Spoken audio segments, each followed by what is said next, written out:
dance the American smooth. Indoor voices. Thank you. Slip on your Lonsdale slip-ons and move. And move. And move. And move. Just like that.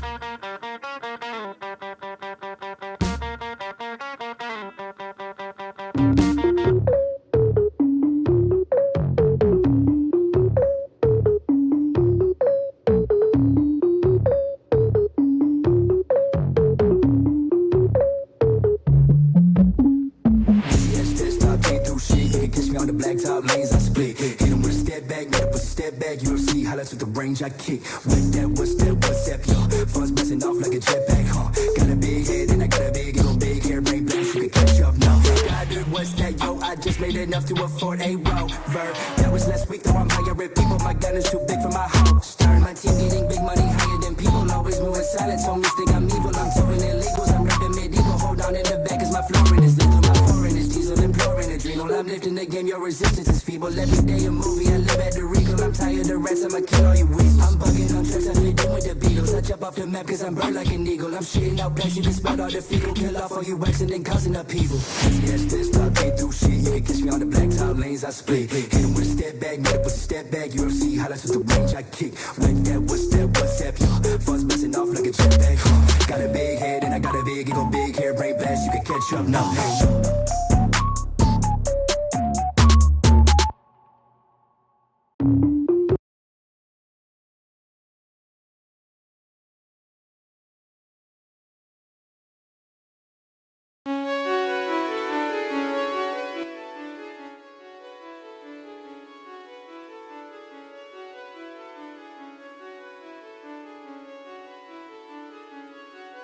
Okay.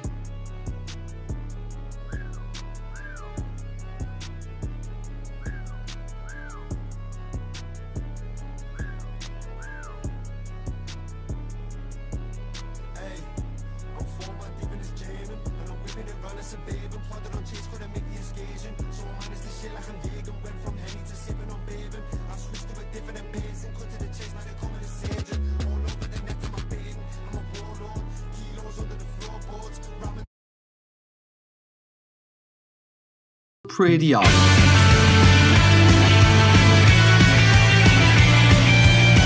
Number 2. They think that with the kunai and Deadringer, they're pretty much invincible while trick stabbing a whole team. Look, this is what they think they look like.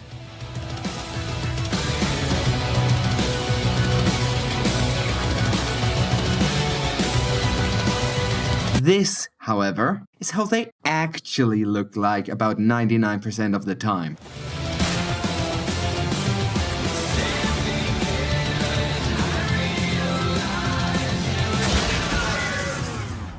I'm afraid not. I won't claim that the kunai is an actual war pig, but hell, if the ambassador gets the gun spot for a war pig, then this one right here is the knife among them. Where's Ethan? Ethan, you're zoomed by Tim Allen. No, go away. I don't want to be zoomed by Tim Allen. You had 5 health. No. If only I could aim the revolver. Stop chasing me with your zoom by Tim Allen. Go away. No fucking joke. I had a dream last night where I broke a kid's toy and I had to buy him a new one. Oh yeah? You broke his Zoom by Tim Allen DVD. No, what happened was okay, Tim Allen had to do with it. Wait, really?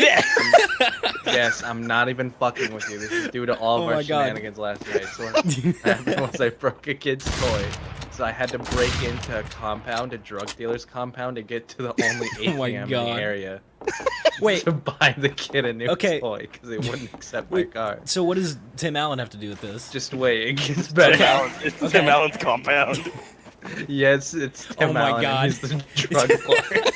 Hey, you want some of that Zoom? I'm not even fucking with you. I'm not even fucking KJ, with go you. away. No, He wouldn't KJ, speak. KJ, This stop. is the best part, right? KJ, go away. That was a vacuum! No, it wasn't. No, it wasn't. Fuck off. Like, you guys might be thinking I'm joking. I'm not. This is completely serious. That happened in my dream. He also didn't speak English. He only talked in grunts. So he was like, so Tim Allen was a fucking Neanderthal drug dealer who would just talk in grunts going, "Arr, arr, arr, arr, arr." That's amazing. I'm not my chance. Oh no, I got bamboozled. I got zoomed by Tim Allen. And I'm gonna, That's I'm so gonna tell you great. something that, and then all I knew was that I ran into him, he just talked in grunts, and then the dream ended. That was the first time in my entire life that I woke up laughing. My How does God. that happen? That is incredible. How does the dream make you wake up laughing? Can we heard like have so this much this conversation? morning. Can we just like have like for the freaking bigger stereotype? Can we just like literally just like Yes. have this conversation just be recorded? Yes. And I'm you gonna start do laughing, it. it's like get ready. You Backstab think I'm not gonna do it, but I'm gonna fucking do it, dude. I know that probably didn't make any sense whatsoever, but I promised I'd put it in, so there you go. Okay, so the Big Earner tends to be used by spies who really like going for chain stabs or spies who have trouble getting away after they get a single stab. It's really not that common of a choice to see since it puts you below the 100 damage threshold, meaning you can be one-shot by soldiers, demos, and scouts. So usually Big Earner spies will be either completely clueless and just give you free kills for the most part, or they're comfortable enough with their acting, movement, and cloak management to get that first stab. This guy just hates pyros. You know, come to think of it, there are a lot of weapons that seem to be designed specifically to counter pyro.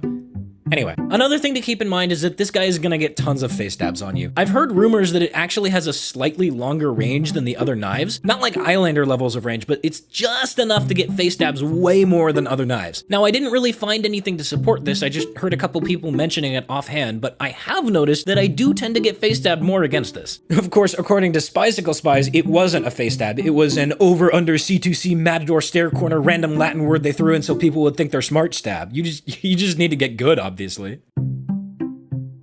This is another one of those items that I have to go over, even though literally everyone uses this. There's not really a stereotype associated with the disguise kit itself, except maybe Spy Crab, but I guess we can go over the two most obvious types of people associated with disguises in general. First, we've got this guy. I don't think he's quite figured out that his cunning and masterful plan of disguise as scout and run straight at the entire enemy team isn't really fooling anyone. And then we've got this guy, who just graduated at the top of his class in the fucking Daniel Day-Lewis School of Method Acting. Despite the fact that disguises are generally a pretty crappy tool, he somehow manages to fool everyone. I don't know, I guess the only time disguises stick out is if they're hilariously bad or terrifyingly good. Same deal here, actually. Stockwatch spies are usually either really bad or really good. Since it's a stock weapon, you'll probably see a lot of these guys bumping into everyone, running out of cloak at horrible times, and just generally doing everything they can to get discovered. But good Stockwatch spies? Oh man, don't even bother trying to catch these guys. They know exactly where you're gonna go and how to avoid you, and can perfectly maneuver through an entire team of enemies without being discovered. I'm still pretty bad at this myself, but one of the most satisfying things to do as spy is to escape certain death with your own movement and skill, and not by just pressing right-click and being halfway across the map instantly. We now return to our feature presentation, Inside the Mind of a Cloak and Dagger Spy. Oh man, lately I've just been having so much trouble staying alive as spy. Whenever I cloak and try to get to safety, my cloak runs out, revealing my thick yet fragile body. The other pocket watch thing doesn't even make me invisible when I open it. I think it's broken. But on the bright side, I found this other watch that allows me to wait in one spot until the exact precise time for me to strike. I can literally stand in one spot and only move if someone's gonna accidentally walk into me. I can't get killed if the enemy never sees me. This guy's playstyle is much more slow and methodical than most other spies, and by that, I mean he's gonna be in the same friggin' corner for the entire match. Lots of cloak and dagger spies have trouble managing their cloak with other watches, so they'll spend a lot of time standing still and recharging their watch in a hotly contested area. This is also why most of the time you find a cloaked spy with this watch, your first reaction is probably gonna be something along the lines of, "What the hell were you even doing there?" Regardless, this weapon is pretty fun to use when you're messing with people, and it's nice when you're up against a team that's pretty aware and you need to pick and choose your time to decloak carefully. You're still not gonna get that much done though. Oh boy. Oh man, where do I even start with this thing? Okay, hang on, I've got an idea. Fuck this weapon. The Dead Ringer is one of the most hated weapons in all of TF2, surpassing even the reserve shooter. Nearly every single person I talked to said that this weapon was a huge crutch for spies who have no game sense and can't stay alive on their own. While I'm not sure if it fits the technical definition of a crutch or not, most Dead Ringer spies you run into will definitely be using it as one. That is to say, they don't try and be tricky and feign their own death at all. They just run straight into the entire enemy team and use it as a get out of jail free card. It's a safety net, essentially. Fortunately though, it's getting nerfed into the ground in the Pyro update, or at least it was going to be based on the balance changes that were released a few months ago, which is a huge relief. Now, I'm sure there are going to be a bunch of spy mains defending this thing religiously in the comment section, and I'm sure they're gonna say something along the lines of, but Soundsmith, Spy needs this watch because he's such a bad class, Soundsmith, or whatever, right? But I, for one, want to have a class be viable without having to give him this annoying piece of shit. Fuck this weapon. It's not even good. It's just annoying. Fuck. I can't wait for this thing to get nerfed into the ground so that bad spy mains actually have to rely on their game sense instead of just using this shitty fucking... Fuck, I'm done. No, I'm done. Fucking done, dude.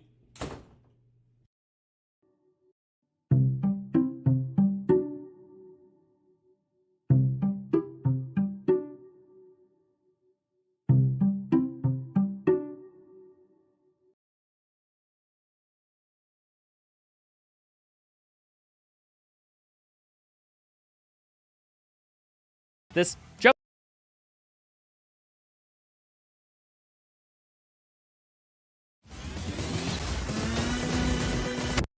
Hey all, strength, efficiency, determination. These are what's needed in order to beat some of the toughest bosses in gaming. But there is one boss in Ultrakill that when faced with these three tenets, he just laughs.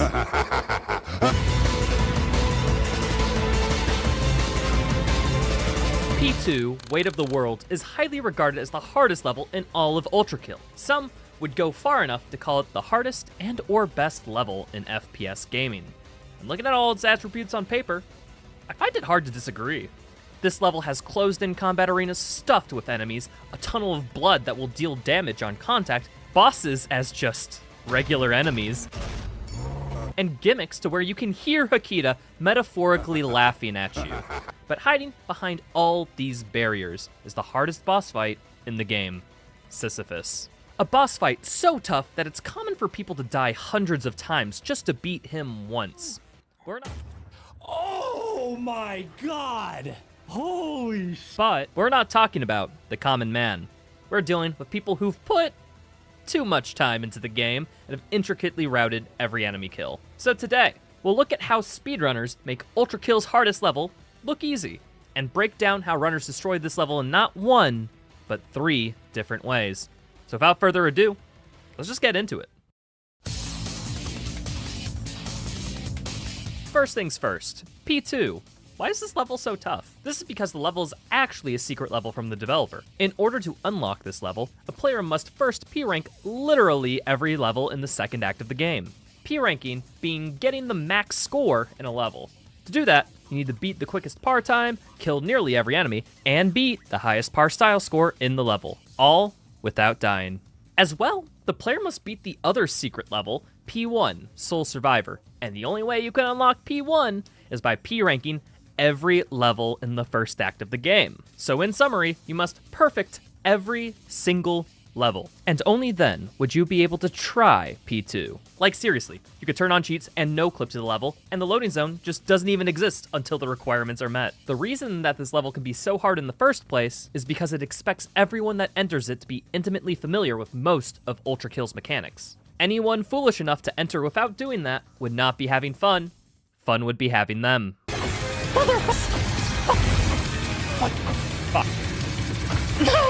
In speedrunning, there are different runs with different objectives. For variation's sake, runners in Ultrakill have 3 options for running an individual level. Any %, which is just get to the end as fast as possible. No requirements. Use any tool, except cheating, to get that number as low as possible. P% is the run that requires runners to get a P rank in the level.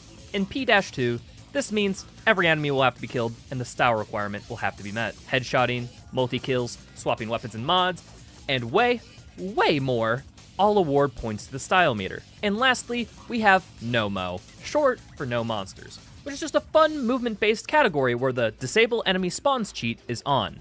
This is primarily there for runners who just like the movement of the game, but don't want to deal with all that pesky combat. Now, I'm just a 100% speedrunner of this game, and although I've been able to beat this level consistently, I'm not at the top of my game. Thus, a large majority of this footage has been recorded by Asunder and West Axel. They are both top runners at what they do, and they've helped me a ton in making this video. So, if you want to see some more of their sick runs, I'll put a link to their YouTube channels in the description. And with that all out of the way, let's start this analysis by taking a look at the No-Mo run.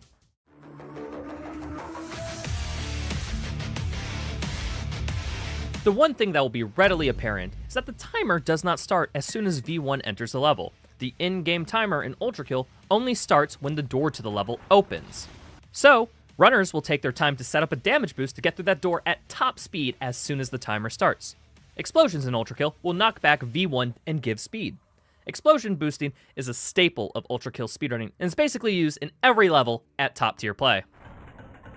But this is not an ordinary explosion. It's called an Ultra Boost, which is combining the core eject from the shotgun and the red rail cannon, effectively stacking the explosion from two sources, giving one major speed boost. And afterwards, West Axel swaps to the pump charge variation of the shotgun and starts pumping it. When the shotgun is maximally pumped, it'll cause a player-centered explosion that West Axel will use for yet another damage boost. After grabbing the checkpoint, West Axel immediately reloads the checkpoint. This is to refill the health from all the explosions that V1 has been face-tanking, and more importantly, resets the railgun charge. Reloading checkpoint loses hardly any time here, because any time spent in the menu is not counted on the in-game timer.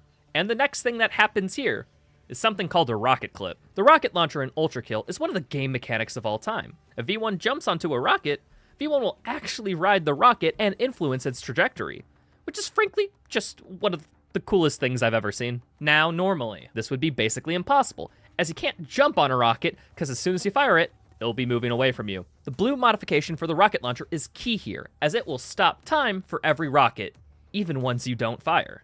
So, while active, a rocket will effectively spawn at V1's feet and allow them to easily jump on top of it. In order to make sure you're riding the rocket and not falling off it constantly, the game physically snaps V1 onto the rocket so they move together. Now, before you boot up the game, and try this on every wall in the game, this trick only works with select walls. Rocket clipping only works in this case because these walls are not technically walls. The collision is not tagged, so it only checks for basic interactions, like it'll stop you from moving beyond it, it'll stop bullets, rockets, and other things you throw at it, but it doesn't have the capability for checking something more complex, like adjusting your rocket's trajectory. All because Hakita forgot to give this collision the wall tag.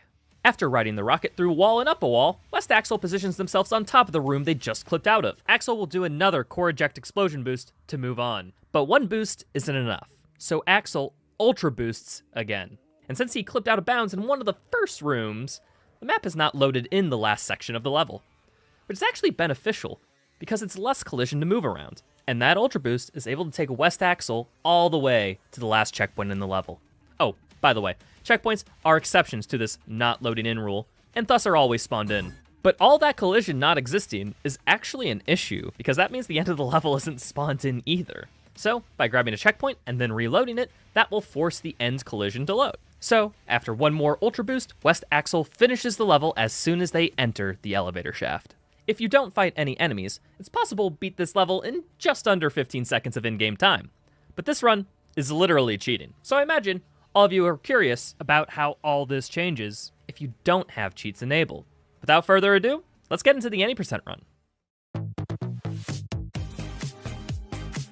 It should be noted that for No-Mo and any percent that these runs are done on a down-patched version of the game. This is because some strategies get patched out to the game being in early access, and thus is updating constantly. The most important aspect in which this is applicable is the weapon wheel slowing time.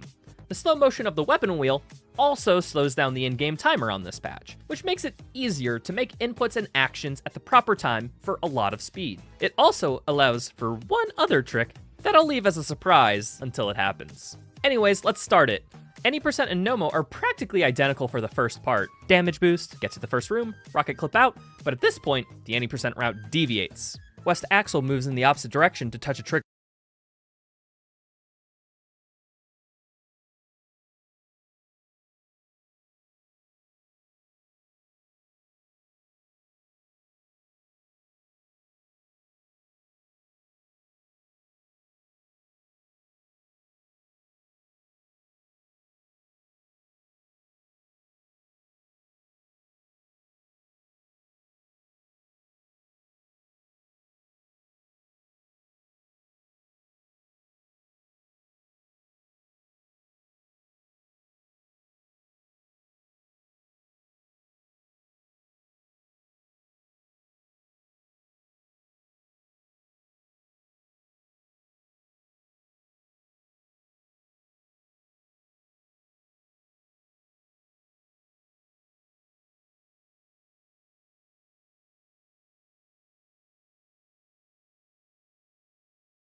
This trigger spawns in the bane of everyone's casual P2 playthrough, a Mind Flayer. This enemy is tanky, teleports around, and deals a literal fuck ton of damage. After loading the checkpoint to get back to the first room, West Axel clips out of it again, and does the same movement to get to the final arena, the boss room.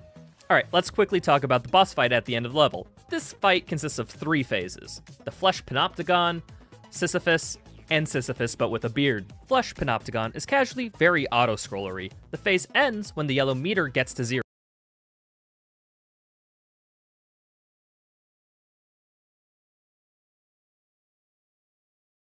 Where Sissy would bust out and fight us himself. This phase also ends if Flesh Panopticon's health reaches 0, but that requires so much damage that you never get to it when playing casually. Afterwards, Mr. Fuss will monologue, "The kingdom of heaven has long since forgotten my name, and I am eager to make them remember." And after he's done yapping, you'll shoot at him until he dies. At half health, Sissy will become more aggressive, and on brutal difficulty and above, he will have changes to his attack patterns. So, back to the run, West Axel will rocket ride right in front of the Flesh Panopticon, and pray that the Mind Flayer will help him out. But how and why does that work? Well, the Mind Flayer beam does continuous damage, and it's enough to kill the Flesh Panopticon right out. This is due to the Mind Flayer's beam attack dealing damage per frame the game is running at.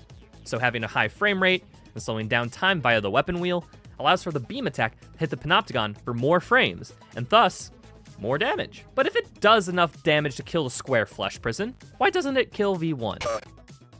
The answer is that Ultra Kill is actually a really nice game in some aspects. Every time V1 takes damage, they're invulnerable from all damage sources for about half a second. So V1 takes damage 1 time, while the Panopticon ain't so lucky to get any iframes. After dancing around with the Mind Flayer for a second, as soon as the Mind Flayer starts firing another beam attack, I have slept long enough. it is important to note that the timer jumps when the monologue is skipped. This is because the game wants people's first playthrough, where you cannot skip the speech, to be directly comparable to the person who beats it for the 500th time. So, it'll make up the difference of skipping the speech in the timer. But that also allows speedrunners to start the fight at a time they deem very favorable. So, this is one of the reasons that this run is downpatched to an earlier version of the game. The Mind Flayer's attack was changed to do damage per time interval, so that it couldn't insta-kill bosses in such a manner anymore, unlike some games that like to keep their frame rate dependency in. All these strategies clock in beating this level in about 1 minute. But that's with a bunch of weird out of bounds, skipping every enemy encounter, and cheesing the boss with a down patch exclusive bug. So how about we try something completely different and look at the final run I'll be covering today.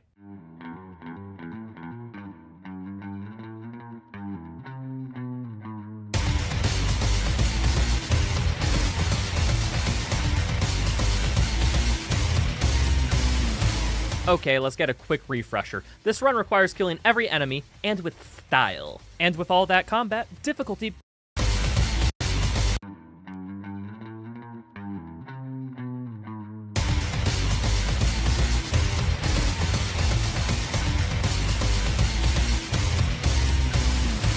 Okay, let's get a quick refresher. This run requires killing every enemy, and with style. And with all that combat, difficulty becomes a much more important factor. So, I'll tell you all, this run and any percent are both done on violent. This means that all enemies will move faster, attack faster, have their projectiles go faster, have new attacks, and overall just gaslight, gatekeep, and girl boss way harder than the lower difficulties. Despite having half the HP when compared to harmless difficulty, the increased enemy speed makes it undeniably faster for most levels. Runners don't run on Brutal or above because bosses get more HP, and some enemy AI changes on Brutal and above make combat strategies more inconsistent. And now that that context is out of the way, let's get into it. Starting off, you'll see that movement is a touch different. Instead of setting up for a damage boost, Asunder will instead opt to do a slam storage slide. This method is used instead of the damage boost because she needs that HP in order to not die. She makes sure to slide sideways for extra speed. But what is a slam storage slide? Slam,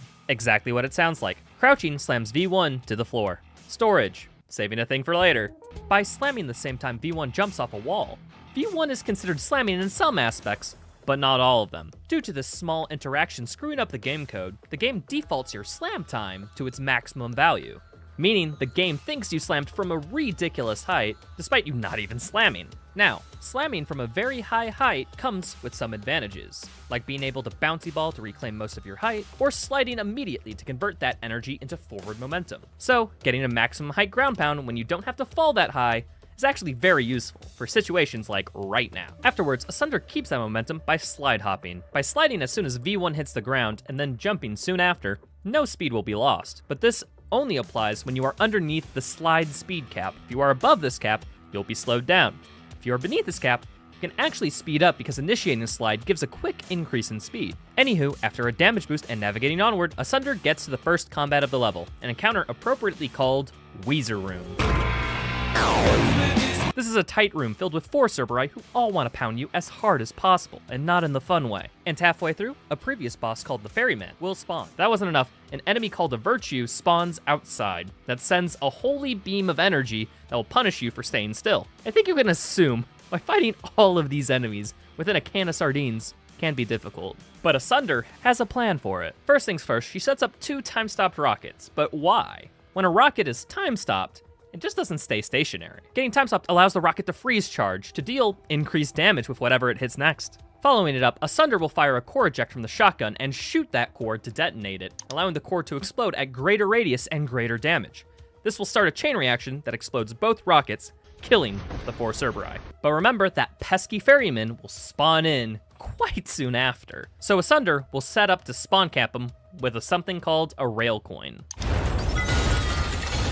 Coins in Ultra Kill are the most spaghetti to ever spaghetti with how much it interacts with literally every game mechanic. So we'll curb fully explaining them, as no one knows how truly deep that rabbit hole goes, and we're just gonna talk about what's relevant here. The coin attachment for the pistol just allows you to throw coins and shoot them. Upon hitting a coin, the bullet will try to go to any other coin in the air, and then hit an enemy in the most violent way possible. This coin mechanic applies this way to any hit scan attack, including the rail cannon.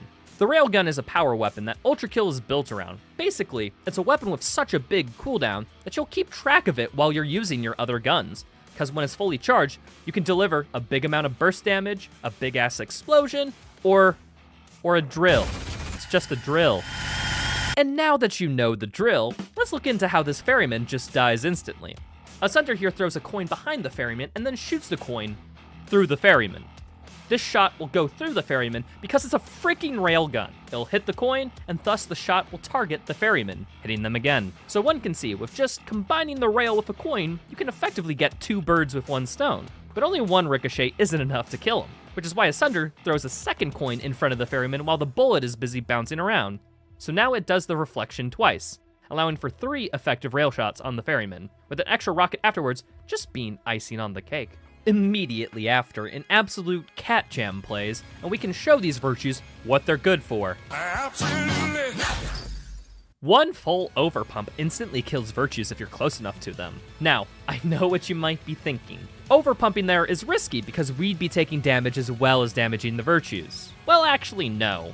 It can only deal damage to V1 if they are vulnerable. And vulnerability frames don't only apply to when you take damage, they also apply while you dash. So time a dash input slightly before firing the overpump and you get off scot-free. So that's exactly what Asunder does here, allowing the knockback shockwave of virtues dying to applying action movie boost all the way to the next arena. While flying, Asunder makes sure to drop a green saw at a specific point to kill enemies when they spawn in. What are saws? Sock on D's nuts. Saws are an alternate fire for the nail gun, and the nail gun is basically a minigun. So the saw launcher is literally a minigun filled with saw blades, and the only thing more metal than that is the green saw. Now normally, how this works is that you would fire the primary fire of just typical saws to charge the secondary fire, which is a super saw.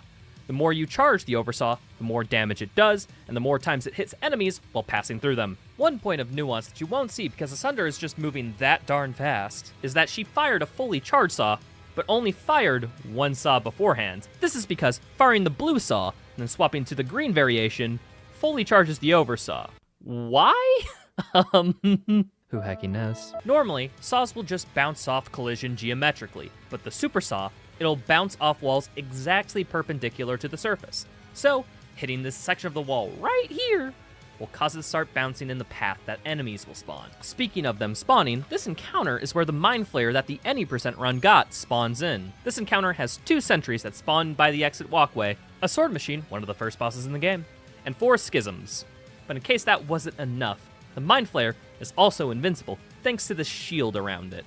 So, that green saw will hit 2 schisms and a sentry, dealing massive damage while Asunder charges the red pistol. Or excuse me, the red revolver, or as I like to call it, weaponized geometry, sends an attack that bounces off walls exactly as you would expect from a reflection. And it does this several times. So if there are 2 walls directly facing each other with an enemy in the center, you can bounce the red pistol shot off each wall to hit the enemy many times. The red revolver can also explode enemy projectiles, which will come in handy a little later. So this situation happens, but with both sentries and a sword machine. But wait, no, one sentry is just dead before that even begins. By hitting the sentry with a red arm, known as the Knuckle Blaster, it actually gets hit over the wall into an insta-kill pit. They ask you how you are, and you just have to say that you're fine. Asunder pulls out the shotgun and hits the sword machine right before they attack, dealing enough damage to get the sword machine into its second phase. Let's get a little background. Like all good games, Ultra Kill has a parry mechanic. Punching an enemy projectile with the blue arm, the feedbacker, will send the projectile where you're looking with same-day shipping. Parrying also applies to all melee attacks except the ones that have the enemy flash blue right beforehand. What the game doesn't tell you is that a point-blank shotgun shot on an enemy right before their attack also counts as a parry, meaning increased damage. This is what's called a meat shot, and this is especially effective on the sword machine because this enemy takes more damage from shotguns. Adding all that in, the shotgun blast deals 225% more damage just because the shot is during a parry window. That's why the sword machine has to crouch here as it's winded from all that burst damage. Back to the run, Asunder takes his brief opportunity in order to throw 3 coins in the air that will be used quite soon. Punch the sword machine just one more time, and throw yet another coin and split shot it. This will send bullet trails to the other coins, getting more split shot windows, and thus damage increases, killing the rest of the encounter. Split shots. For those who don't know, when the coin flashes or when it's on the downwards part of its trajectory, shooting it with a normal pistol will split it into hitting 2 targets. This effect does stack, meaning that 3 coins, you can turn 1 shot into 4. That's what allows nearly every enemy still alive to no longer be that. Moving on, Asunder pulls out the rocket launcher and equips the SRS cannon variation. The SRS cannon is the coolest mod attachment in the game, and you cannot change my mind. Instead of firing a rocket, this attachment fires a cannonball. Now, in case you thought this mechanic was suspiciously too straightforward, well, your concern is valid.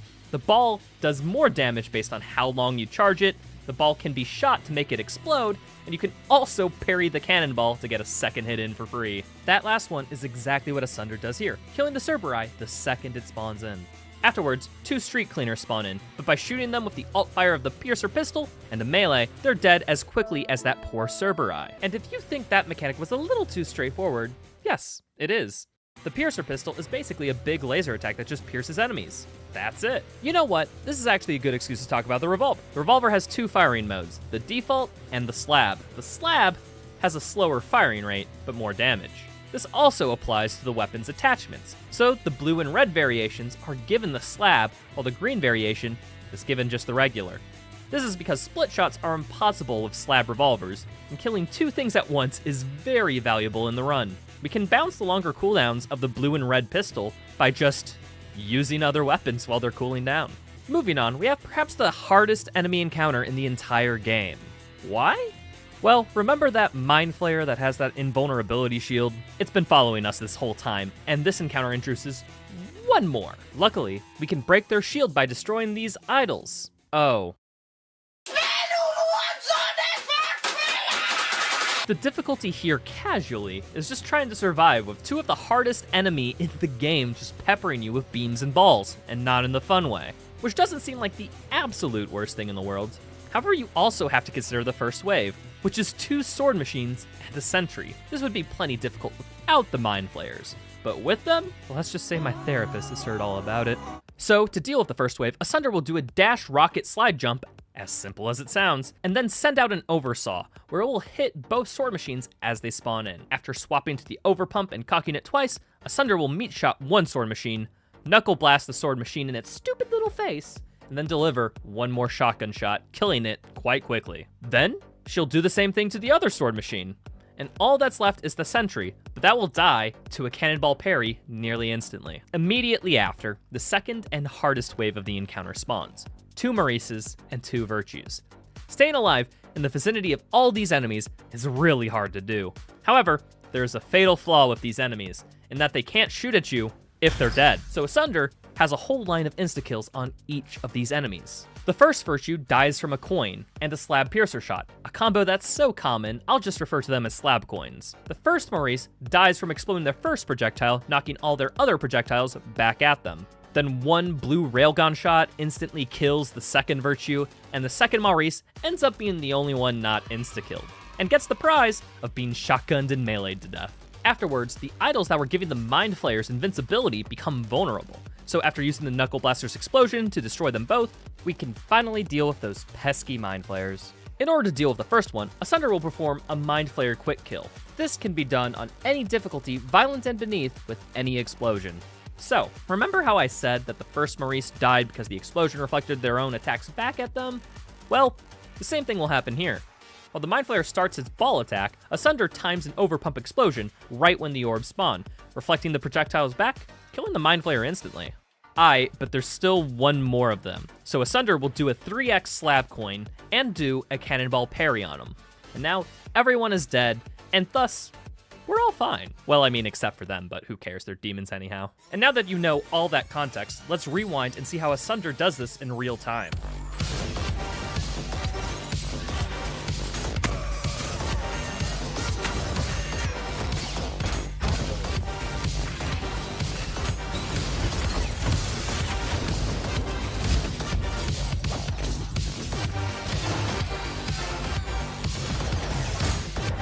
I swear, this is the first game that I think requires an Adderall prescription. A piece of equipment I have not mentioned yet that you've seen some use of is the Whiplash.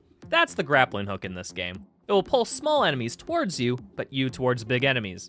This is important for getting close to deal max damage or to get extra health. In speedruns, it's way more of the former. However, a neat property of the Whiplash is that it'll pick items up for you, like this skull that Asunder needs to move on with the rest of the level. Asunder will rocket ride to the next encounter. 2 Sisyphusian insurrectionists. Say that 5 times fast. They jump from the death pit, where Asunder dropped that poor sentry eons ago. This big slam dunk style attack will actually target V1 wherever they are. So, if you hang out on the wall above the death pit, yeah, we call that scrongling. Don't ask me why. Moving on, Asunder will set up a slam storage and place the blue skull on the altar so that the next area opens. And now we move on to the Tunnel of Blood. The blood tunnel that will damage you if you touch it, but at least it won't kill you. The first wave is 2 Virtues, 2 Maurices, and a Sentry. And by rocket riding right in front of the Virtues and doing a FUP, both Virtues and Maurices are instantly dead. What's a FUP? I don't know, dog. What's a FUP with you? That's such a stupid joke. A FUP is a frozen unfriendly pull. So the Whiplash doesn't only grab skulls and items, it can also grab projectiles, like rockets. But when this rocket collides with V1, it explodes. I thought we were friends. However, remember that freezing a rocket will charge it to deal more damage. And when combined with another mechanic I've not mentioned, it gets better. Hitting an airborne enemy will create a bigger explosion that deals more damage. And look, V1 is airborne, so we get the damage and radius increase from freezing, the damage and radius increase from hitting an airborne target, and thus, the FUP'd rocket will kill the Virtues by pushing them into the tunnel's damaging walls. And while Maurice fires their projectiles at us, the FUP will reflect their attack back, killing them instantly. And after continuing to ride the rocket, she'll punch the sentry into the wall. Get hacked. The second part of the tunnel consists of 2 Cerberus, 2 sentries, and a Maurice in the back. So, it's been a minute. That means the cannonball is recharged. That means this Cerberus is instantly dead. Asunder will then stand at a very specific spot next to the second Cerberus. With where she's specifically standing, the Cerberus dashes into the walls of the tunnel, dying. Afterwards, Asunder will whiplash the Maurice and shotgun melee combo it until it dies. One thing about Maurice's dying is that they will send out a shockwave that will knock things into the air if they are anywhere near the same elevation. That's what happens to the sentries here. They get knocked into the air, making contact with the blood tunnel, instantly killing them. Wait, aren't machines fueled by blood? So how do they die by touching blood? Well, they die because it's programmed that way, idiot. Moving on. After rocket riding out of the tunnel, Asunder arrives at the last and biggest combat encounter of the level. This arena has like 3 real phases. The first phase is 2 sword machines, 1 ferryman, and 4 strays located around the arena. But that's not all. A stalker enemy is in here, but has an invincibility shield from an idol that's... I fucking hate this game! So we won't be able to kill them until the game drops this glass window around these idols. Stalkers are built around covering their fellow demons in sand, thus making it very hard to get back HP. But Asunder just won't take damage. The second phase starts when everything except the Stalker is dead, and spawns in a big Hideous Mass in the center, and 4 sentries around the arena.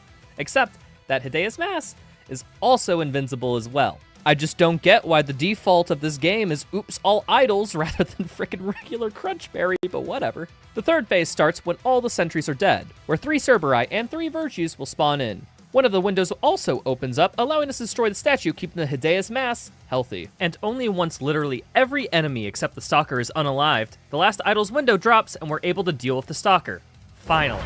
If that description didn't make that clear, allow me to make it crystal. This is one of the most hectic encounters in the entire game, but let's see how Asunder deals with it. First things first, Asunder rocket rides to the center of the arena, freezes, and then fires another rocket. And as soon as the enemies spawn, she'll jump off the rockets and unfreeze, getting some initial damage on the ferryman. After that, she'll place some magnets and saws, and jumper cable onto a sword machine. What the frick does any of that mean? Back to the nail guns, the blue attachment places magnets on the ground. And of course, metal objects like nails and saws will be attracted to magnets. Thanks, Maxwell. Nails are very condensed around the magnet, while saws orbit the magnets like planets around a star. These are great in setting up damage while you are waiting for something, which is why you haven't seen much of it. Because speedruns don't do much waiting, funnily enough. The red variation of the nail gun is the jump start. Hook onto an enemy with the jumper cables, and after a certain amount of time, an electric shock will be given to them that will spread to nearby enemies and jump off magnets and nails for extra distance. This jump start time can be shortened by hitting an enemy with saws or killing that enemy. So Asunder sets up a saw trap and pumps nails into the first sword machine, parries its first attack to stun them, and then moves on to the second sword machine. After hearing the jump start go off, Asunder performs an ultra boost without the boost. I'll call that an ultra. With all of this big area of effect damage, both sword machines and the ferryman are dead. To deal with the strays, Asunder will throw and shoot a few coins to kill all of them. And then moving on to the second phase, Asunder will fire a few saws and an oversaw at 2 of these sentries. Now, they aren't dead, but just give that oversaw a few bounces. She'll then slab coin to kill the third sentry, and then cannonball parry the last sentry, moving us on to the third and final phase. As the statue gets exposed beside her, she'll melee to kill it and then move on to the Virtues all the way up in the air. The first virtue dies to an overpump, while the remaining 2 die to getting shotgun parried and meleeed. Cleaning up all the enemies in the center, she'll lay down some saw traps using the magnets and then jumpstart the Hidea's Mass, and if all goes right, all the enemies will be dead as soon as she ultras. But Asunder tosses coins here to clean up any enemies that might still be alive. And after destroying the statue and that pesky stalker, she's done. But now that you know how that encounter works, let's take a look at it one more time.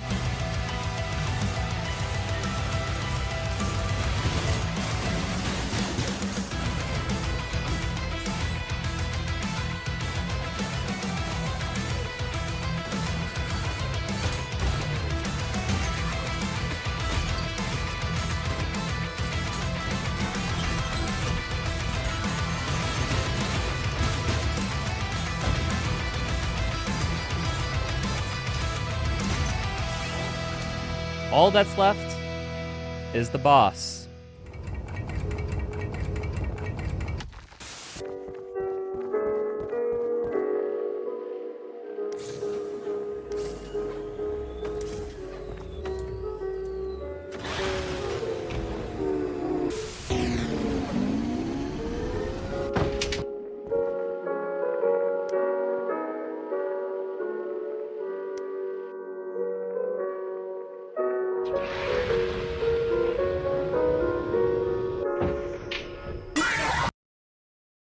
This starts with the Flesh Panopticon. As a reminder, this phase ends when that yellow meter reaches 0. It will naturally drain over time, however, dealing damage to the Flesh Panopticon also drains this meter. So the goal during this phase is to do as much damage as physically possible. And Asunder does a lot to do that. She starts by creating and lighting on fire a oil puddle beneath the Panopticon, freeze charging a rocket, attaching a saw trap onto it, jump starting the Panopticon, more saws, red revolver shot, shoot with the railgun drill, then punch that drill to deal more damage, cannonball parry, spam more saws, and then shotgun melee combo until it is dead. While all that was going on, they also constantly slammed on top of the prison for just that little extra bit of damage. After that phase is over, Asunder does something unconventional here. She starts throwing, punching, and shooting coins.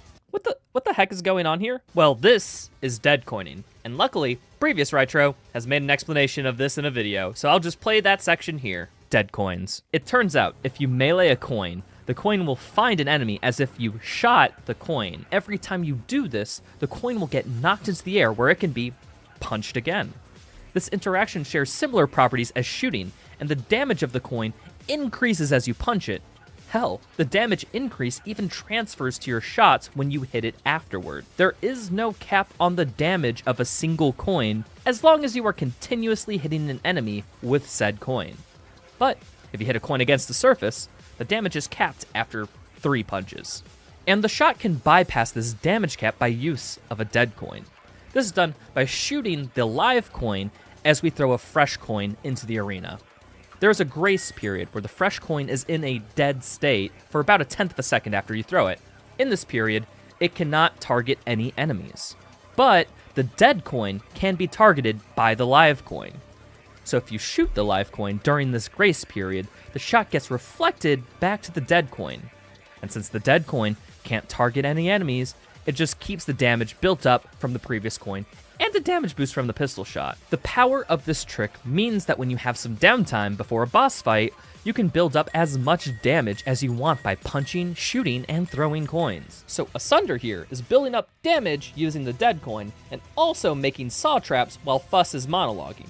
And after building up all that damage, Asunder will punch that coin, hit that coin with a piercer shot, while also hitting Sissy, blue rail shot, and cannonball just for safety.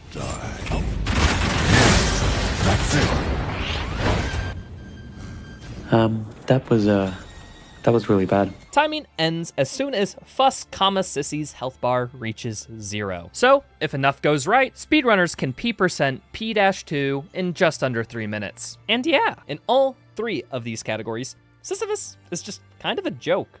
Not even one attack was gotten off. Alright, now, I know what you might be thinking.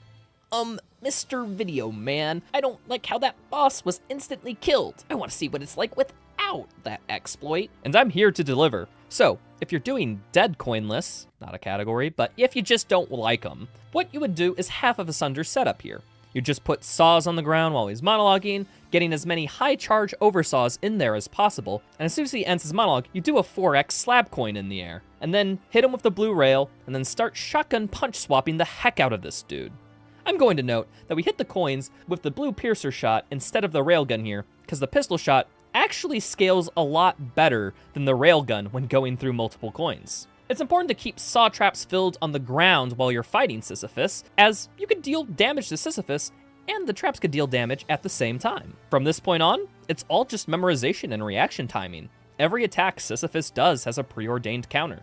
Sometimes it's simple, like charging an overpump while he's doing an uninterruptible combo, dashing to avoid his explosion attack, and trying to get as many parries as possible.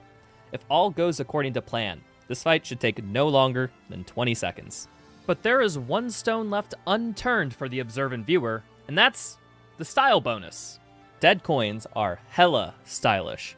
Every time you split a live coin into a dead coin, it doubles the Rico Shot style bonus. And if you counted along, there were 14 dead coin interactions. That means the Ricochet bonus does 81,924 times the style, which gives more than enough style necessary for this level and like every other level combined. Nevertheless, in 100% runs, we typically do different routing for consistency's sake all over the level.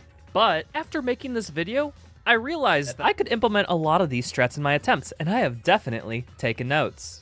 As after all, some of these strategies are just so sexy and pretty darn cool. It's all the complicated strategies, quick kills, and just overall awesome factor that make this level a favorite amongst the community and viewers. And I cannot wait to see how speedrunners tackle the next secret level, P-3, which, if this pattern continues, will be even harder than P2 ever was. And if you like this video,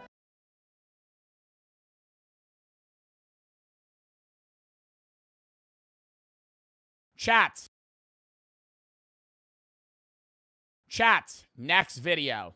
This is a long one. I'm probably going to rant for a while. How to beat the super marathon in The Long Walk. Now, this is going to be a video about the movie The Long Walk. If you don't know the movie The Long Walk, it is top 5 movie of all time. It's not even close.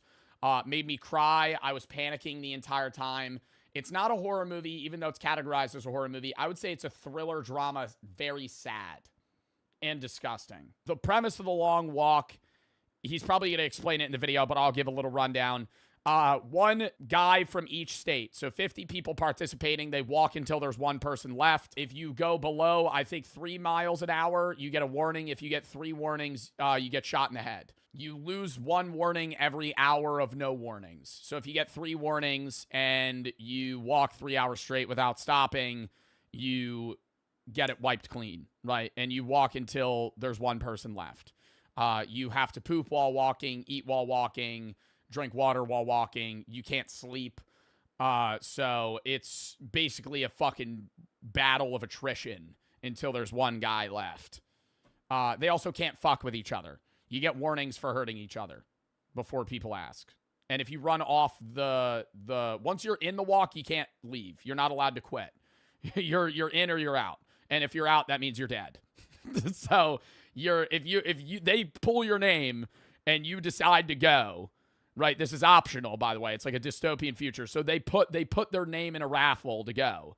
And if they win, they get unseen riches. That's like the prize. The number's never disclosed, but imagine enough money to retire you and your family for the rest of your life and your family's generations. So I said in my head when I watched the movie, like $50 million is what they're getting. They're getting an absurd amount of money. So imagine that you're so broke that your only choice was to sign up for the deadliest marathon in the world. It's just you, 49 other dudes, and a fat bag of cash if you reach the end. But guess what? Only 1 player gets to survive. And what I hate is how casual they are with each other at the start of the movie. I also gotta say spoilers. This is spoilers.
I'm going to probably ruin this film for you if you've never seen it. So, you know, maybe if you want to watch the movie and not know what happens, I would leave, right?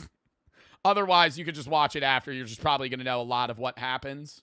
Anyone who stops gets smoked on live. Fucking hate that guy. Fucking hate that guy. I'll rant about him in a minute. TV. But honestly, surviving this would be easy. And I've got the perfect strategy. All right. Yeah, this fucking guy. Oh, it's going to be easy. It's going to be easy until you get the shits 70 hours in. Until you're 120 miles into walking and you have to fucking take a fat shit and you have 10 seconds to stop and poop. Otherwise, you're going to get a fucking bullet in your head. Okay. To win the entire thing. So we're here to break. Yeah. Oh my God. Break down the mistakes. Yeah, that kid's a bitch. I'm sorry. Spoiler. You have to be like 18 to participate. Most of the participants are between like 18 and 25 in the film. Nobody's really over like 26, 27, right? This kid, they claim, has snuck into it, and he's like 14. He gets a Charlie horse. He's like, It's like 10 miles in. 10 miles in? Yo, buddy, you should have never signed up. I feel like if you're signing up for the long walk, you gotta think in your head 200 miles. I'm walking from Los Angeles to San Francisco. I'm walking from Philadelphia to Boston. That's what you're in your head. You're going, I'm crossing states right now before I'm the one guy left. You have a Charlie horse 12 fucking miles in, buddy. Eat a banana. Huh. Made what you first one dead. Ugh. Should do and how to beat the endless march in chat. How far you think you could walk? That's the let's start out with that. You got to walk until you physically can't anymore. Let's say there's no other people competing. That's going to drive you a bit further, but how far could you walk before stopping? I think I get 100 miles. Gun to my head, I think I get 100 miles. Spoiler alert, it's way further than that in the movie. It's way.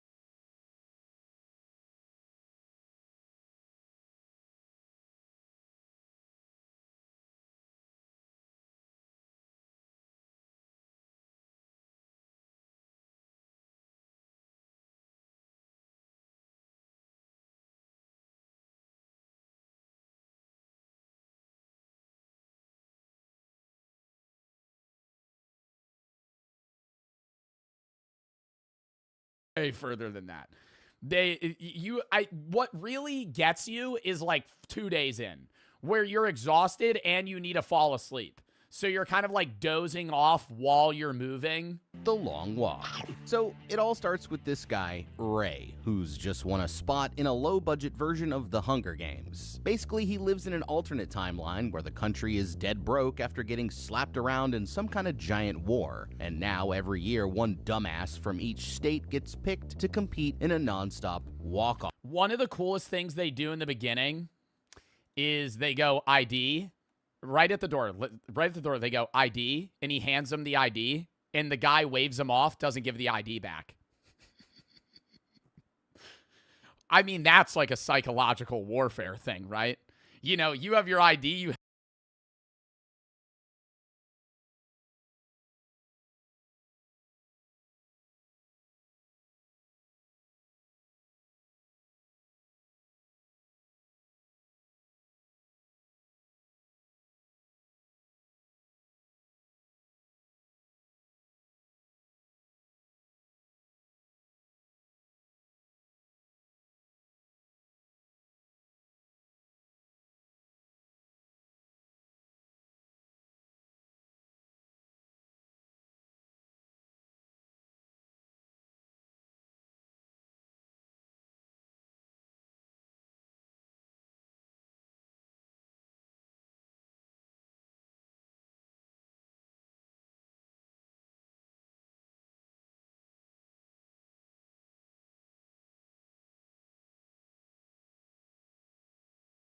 hand him your ID, he just goes,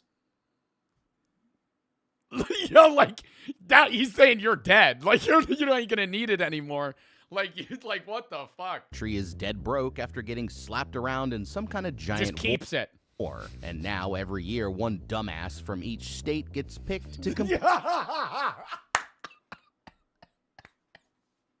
in a non-stop walk-off, where only one player gets out alive. The winner gets unlimited V-Bucks and receives one wish. But as for everyone else, it's... Oh my god, I love this guy. Hold up. I love this guy. Oh my god. Back to the lobby as soon as they stop walking. Ray's arriving at the death game the only way that makes sense, by getting dropped off by his mom. She even packed him some cookies like he's going off to school, but it's probably the last time that they're ever going to see each other alive. When it's time to say their goodbyes, Mom tries acting like she's proud, but she starts ugly crying the moment that he tries to walk away, but it's too late to turn back, and after one last hug, he leaves to join the other 49 morons as they sit around waiting for it to start. Yo, I gotta say too, this is not like me talking about his body or anything. They mention it in the film, and it's like, it's a part of the plot, but like, he's not making it, bro. These two are the main characters, and he's not making it. He's like 6'2", 220, you know?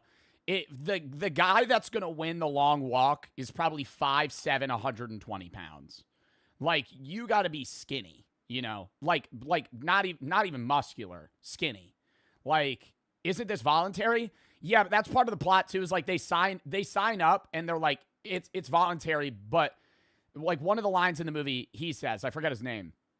He goes, I dare any of y'all to tell me a time any motherfucker didn't sign up. You know, it's voluntary, but everybody always signs up. Name a guy that never signed up, because it's like everybody's so broke that you would do anything to be rich. All right, fam. Now, I know a lot of you guys have been wanting us to cover the long walk for a while, so of course I had to do it for my people. But I'm gonna be honest. I started out wondering, how in the am I gonna make an entire video about a bunch of dudes just walking down the street? But then it dawned on me, we can basically just wrap it up right here, because this is actually one of the easiest death games ever made, and I've got a plan to survive it without even trying. So here it is, my genius plan that's 100% guaranteed to work. Okay, they all have their own backpacks of whatever. They get food rations and water rations, but they're allowed to pack whatever they want in their backpack, probably with some level of guidelines because there's a rule book. Yo, I'm packing fucking nicotine. Like crazy, bro. I'm filling that fucking bag with Zins. I'm so serious. I was actively thinking about this. I'm filling that bag with stimulants. Like, if I'm allowed to do that, I'm just fucking double decking. Like, you're 8 hours in meth. Yo, if I was allowed to bring meth, I'd bring fucking meth. First time, I'd be like, all right, I'm going to do crack. You know, I'm going to do fucking crack for like day 3. I'm falling asleep. Time to break out the pipe, you know? Fucking, at that point, you just got to stay alive. Something to keep you up. Best Adderall? Ooh, that'd be good, but then you won't eat. You need to eat. To survive the long walk is to just never... Yo, best way to survive the long walk? Get a catheter and a colostomy bag. Oh, you win. You win. You ain't got to piss or shit. It just does it. You just walk. Don't stop walking. That stimulants, colostomy bag, catheter. Boom. Catheter would probably pull a little bit at some point. 100 miles in, it's probably going to get chafed. Maybe not. Colostomy bag would work. Walk is to just never sign up for this. Yeah, walking 100 miles with a tube up your dick hole, I don't think that would work very well. In the first place. Like, seriously, I can't believe how... Is there a limit to how slow you can walk? Yes, that's the whole premise of the movie. You have to walk, I think, over 3 miles an hour. Oh, dumb. They all have watches that track their movement, and they get like audible warnings. They'll go number 47, warning 1, number 47, warning 2, number 47, final warning, and then they shoot him. You'd have to be to actually think this was a good idea. And I mean, it's not like the Hunger Games where you don't get a choice. Signing up was... This is harder than the Hunger Games. I will stand on that. This isn't some low-budget horror games. This is harder than the Hunger Games. He's saying it's easy. Having to walk 300-plus miles to not die nonstop. You're not sleeping for days. You're shitting on the floor while you're walking. Bro, way harder than just fucking stabbing somebody with a spear. Are you insane? Watch the fucking movie. Oh my God, this is the fucking point. Literally, this guy Favor to win, minus 2,000 odds. Fucking jacked, built, fucking shredded to the gills, stoic, doesn't talk. He gets a small cold, day 2. Newsflash, your immune system never heals.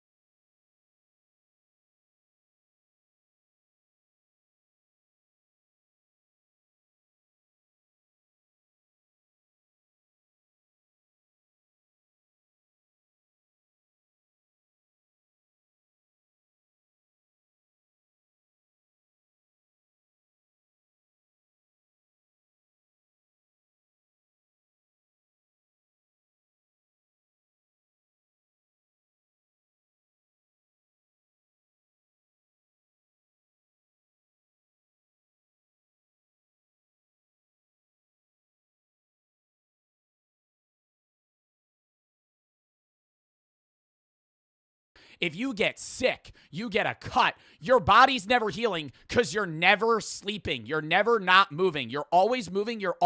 So if you get like, dude, a cough, death, kidney failure, lungs filling with liquid, you're dead. You know, because you're never gonna beat something small because you can't rest. You never have recovery.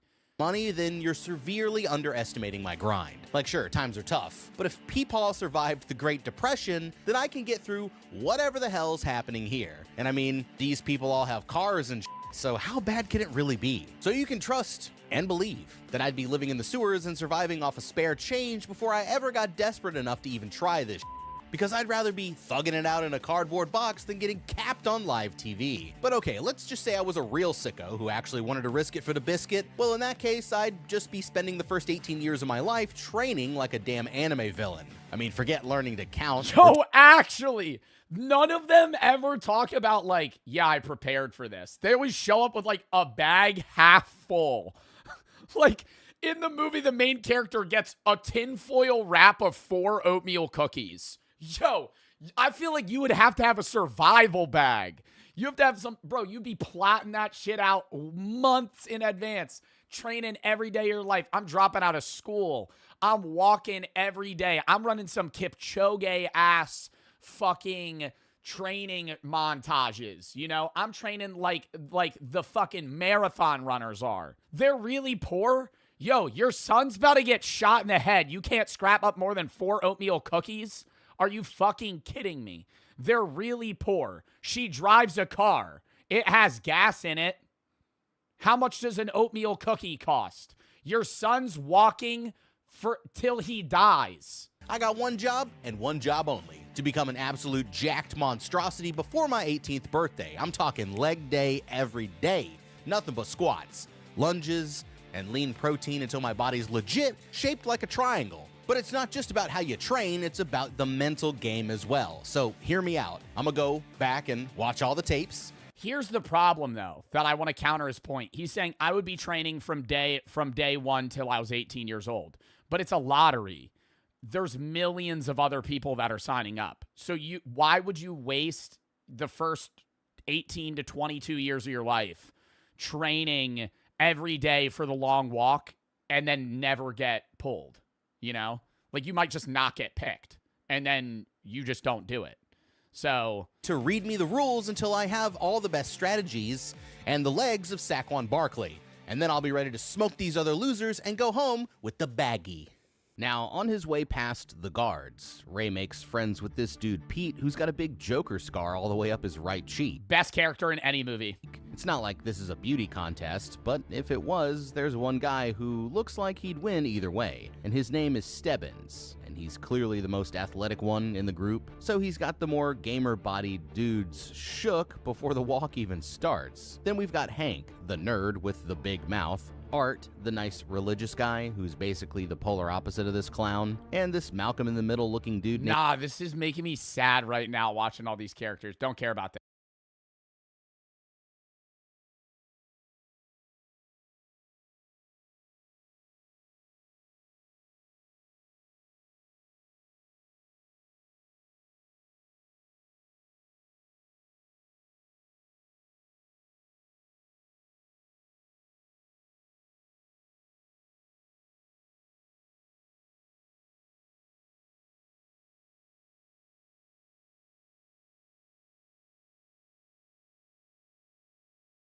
this kid. They try to get you to be emotionally, you know, like all these other guys go through so much more shit, bro. He dies in like 20 minutes. Like he dies like right after this shit starts.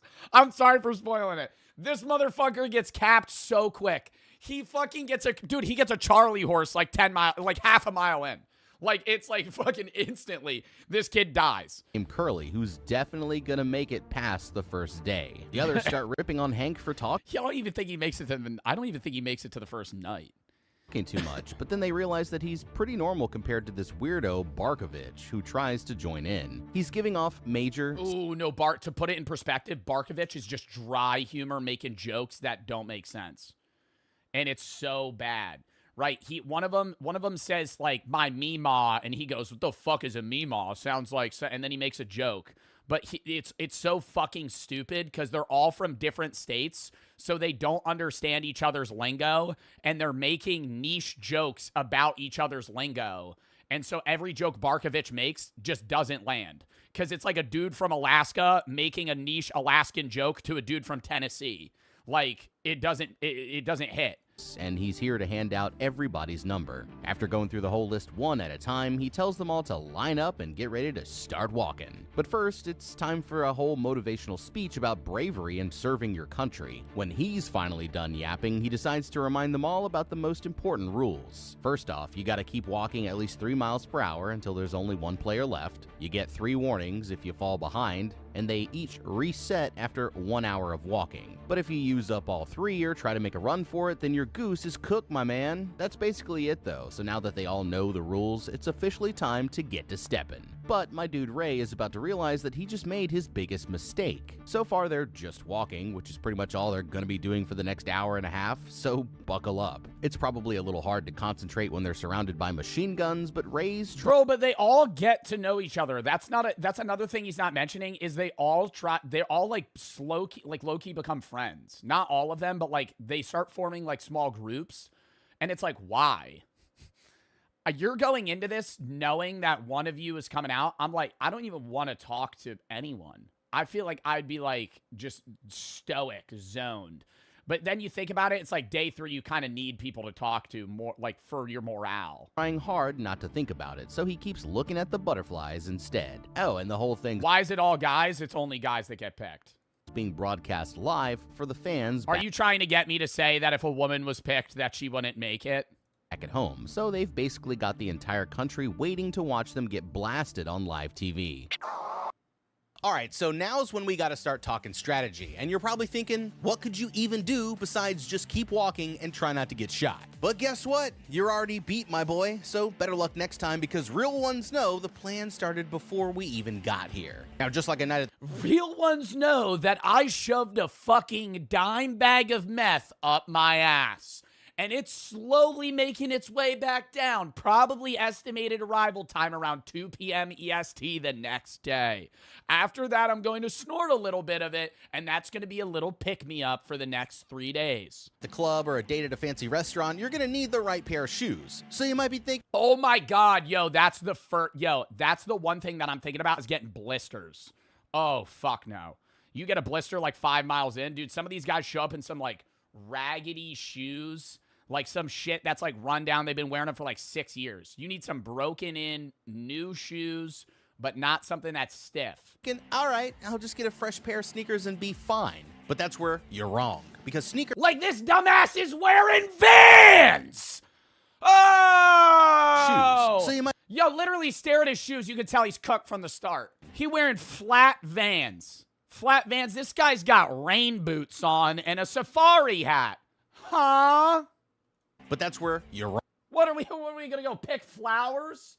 Yo, buddy, you're walking for the next 8 years. Wrong. Because sneakers are gonna give you blisters after the... They have no money. Yo, you're getting the money. Your entire family's giving you everything they have for this.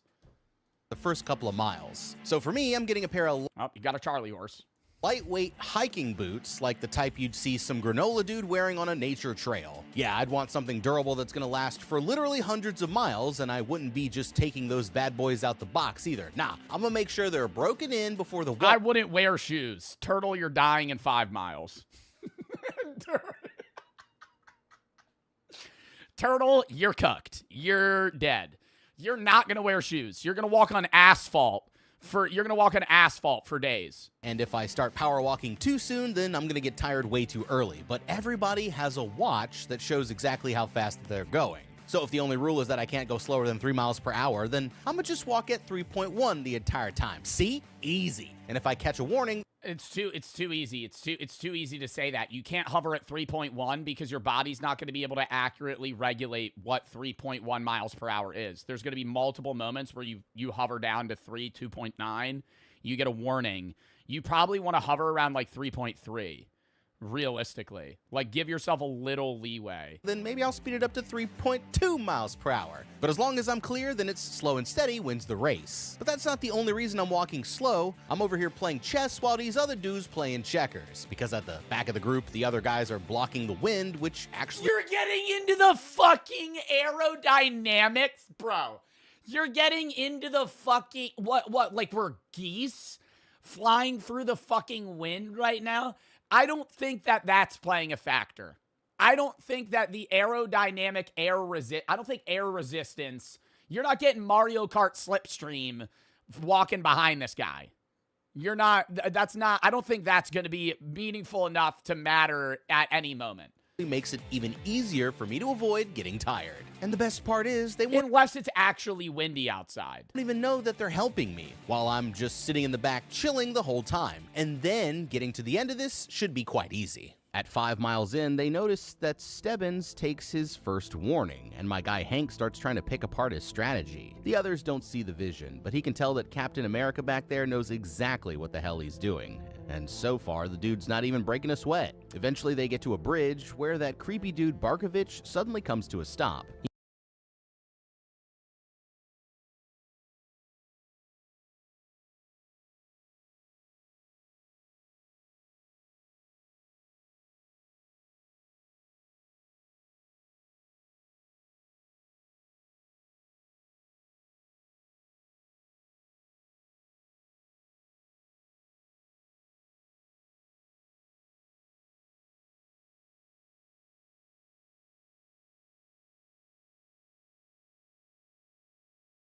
He's saying that there's a rock in his boot and takes a hell of a long time to get it out, but he gets up before the soldiers send him off to go night-night. Buddy starts acting like it was all part of his plan, but the others say if that's true, then his plan f***ing sucks. And he storms off all mad to go walk it off by himself. Now they're 7 miles into the hike, with only 1 more to go before they get to Eminem's house, and the boys start talking about what they'd do with the money if they'd win. But my boy Ray here says that he's not just doing it for the Skrilla. He's here on some big fight the system type and starts breaking it down for the other guys so that they can peep game. Basically, oh yeah, they get unlimited money and they also get 1 wish. I forgot to say that. They get 1 wish that has to be granted, like a genie. Almost. Something that's like feasibly possible, but it has to be like just any wish, really. Like you could be like, I want to go to fucking Australia. I want to go this place. They say the game is voluntary, but even though the losers you could ask for unlimited bacon. Get killed, everyone still signs up. So if things are so bad that this is their only way out, then they never really had a choice. Somebody said unlimited women. That's funny that you say that, because this guy says that he wants 10 hot naked women, and all of the other guys go, you could just pay for that. And he's like, well, but then I know they wouldn't want to be with me. And they all go, well, if you wish for 10 hot naked women, somebody's paying the 10 hot naked women to come sleep with you. So like either way, they're getting paid to sleep with you. It's like so they just start shitting on each other's wishes. Voluntary, but even though the losers get killed, everyone still signs up. So if things are so bad that this is their only way out, then they never really had a choice in the first place. The others all agree that that is some real talk, which makes Ray here sound like some kind of Greek philosopher. But Pete still wants to get the cash so he can help his friends out back home. That's when this nerdy dude Harkness comes up from the back of the group and says he's decided to write a book about the whole experience. Typical nerds, always trying to make things into a homework assignment. But so far they haven't had any casualties until all of a sudden Malcolm in the middle here starts getting a cramp. And just like that, these boys are about to see their first body. Ray grabs the dude and tries to keep him up, but after a few seconds, Curly starts to crack, and there's nothing they can do to... I think it was like, they all tried helping him too, which was nice, but in the back of my head, dude, the whole time I'm sitting there thinking, if you are cramping out at mile 5, it's over. Even if you get past that cramp, if you have any problems in the first 50 miles, it's over. Make him keep going. Terrified, he falls to the ground, begging for mercy, but the soldiers just walk up and one-tap him as soon as time runs out. And that makes And what's fucking nuts is they don't do some Five Nights at Freddy's shit where, like, they shoot him and it's off camera. They show it. They show every single death. Like a guy, like head fucking exploding.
Out of, oh my God. And it's just right fucking close up, the only thing in frame. Walker down? Dude, the most disgusting part, I don't know if he's gonna mention it. It's like when you have to, like, 20 hours in, they're all like, dude, we gotta take a shit. What do we do? Because pissing, they just turn around. Pete does it early on. He goes, I gotta take a piss. So he starts walking backwards, pulls his pants down, and just starts peeing. And everybody has to disperse because they don't want to get pissed on. So, but taking a shit, it's hard because, like, you can't walk and poop. And then one guy gets, like, the shits. And that's bad. With 49 more to go. All right, now that's some real traumatizing right there. And I'm not gonna lie, now that things are getting real, I'd be starting to regret my decisions about starting this in the first place. Just poop in a bag. Zod. You got a bag. You're gonna be going...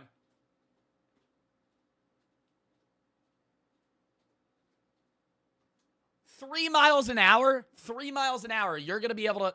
3 miles an hour, you're going to be able to walk fast enough and fucking take a shit in a bag. No way. No way. But Ray's over here talking about all this we didn't have a choice stuff. Like, buddy, you had to sign up for this voluntarily. That's literally the definition of a choice. But I get what he's saying, you know, on paper or whatever. Ray didn't choose the thug life chose him. But maybe he should have spent less time reading books and more time I don't think that's what he was saying. I think he was effectively saying that, like, the situation's so bad that you have the choice of signing up, but you would be an idiot not to. And his money up. Because then he'd be home watching Curly get smoked from the comfort of his living room. Now, just because there's some hypothetical universe where I was dumb enough to sign up for this doesn't mean I'm dumb enough to stick around. And after 7 miles, I'm already gonna be tired as And reality is going to start setting in that I might not be built for this after all. And even with Curly down, I've still only got like a 2% chance of winning, so personally I'd rather take my chances and try to escape. But I'd just get blasted if I try to run, so I need to convince everyone to join me first. Basically, I'd just point out that they all have only a 2% chance of surviving as well, and then secretly make a plan to rush the soldiers. This is the worst strategy I've ever heard. Hey, we all only have a 2% chance of surviving. Let's all just rush them, and we'll win. They can't kill all of us because then there's no winner. Oh, okay. One guy could just be like, yeah, no, I'm definitely down. Just don't run. Everybody else gets shot. You instant win. What? The next time we have a good opportunity.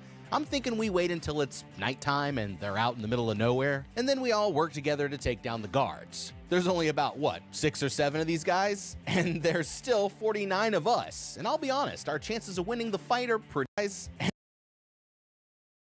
We all work together to take down the guards. There's only about, 6 or 7 of these guys? And there's still 49 of us. And I'll be honest, our chances of winning the fight are pretty small, but... Yeah, but they're not gonna want to do that because the reason they're partaking in this isn't because they're trying to change the system. They just want money.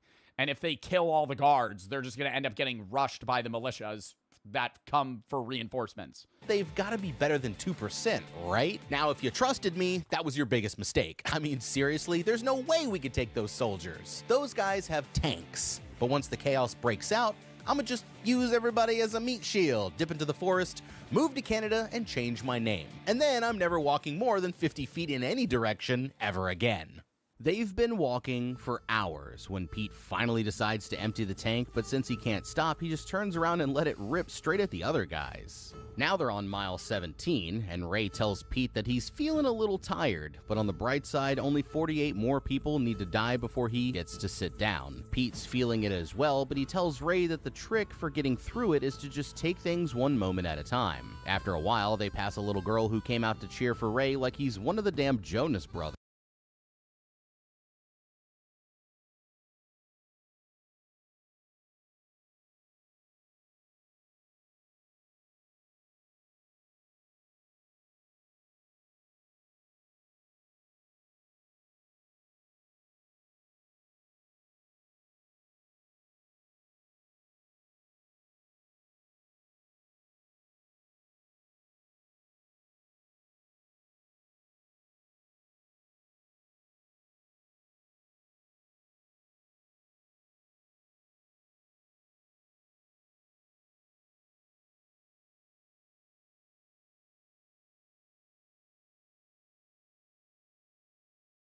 The others start making fun of him for it, but Pete decides that they should all be on some best friends forever type shit and try to get along instead. So that's how Ray, Pete, Hank, and Art became the Four Musketeers. But of course, Barkovich has to chime in with his little 2 cents just to let everyone know that he is still annoying. That's when Hank starts feeling like something's wrong with his leg, but then out of nowhere, Walker number 1 drops. Yo, he just starts seizing out.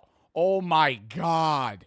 Yo, like a heat stroke or something. To the floor and starts having a seizure. But there ain't no nurse's office on this field trip, so they just blow his head off as soon as time runs out, and that makes 2 walkers down with 48 more to go. By now, they've been walking for 25 miles, and that's basically an entire-ass marathon, and they aren't stopping anytime soon. The boys start wondering if Barkovich still has his 3 warnings, but he chirps back that he's back down. I was saying my strategy would be to, because it's like, they're in the south, so it's pretty warm, so even at night, it's not that cold, and you could tell it's like either spring or summer.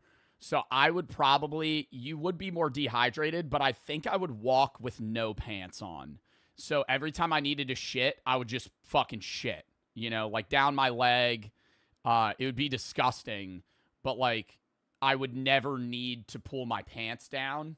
I would just poop or piss. I would just walk straight, piss all over myself. Who cares?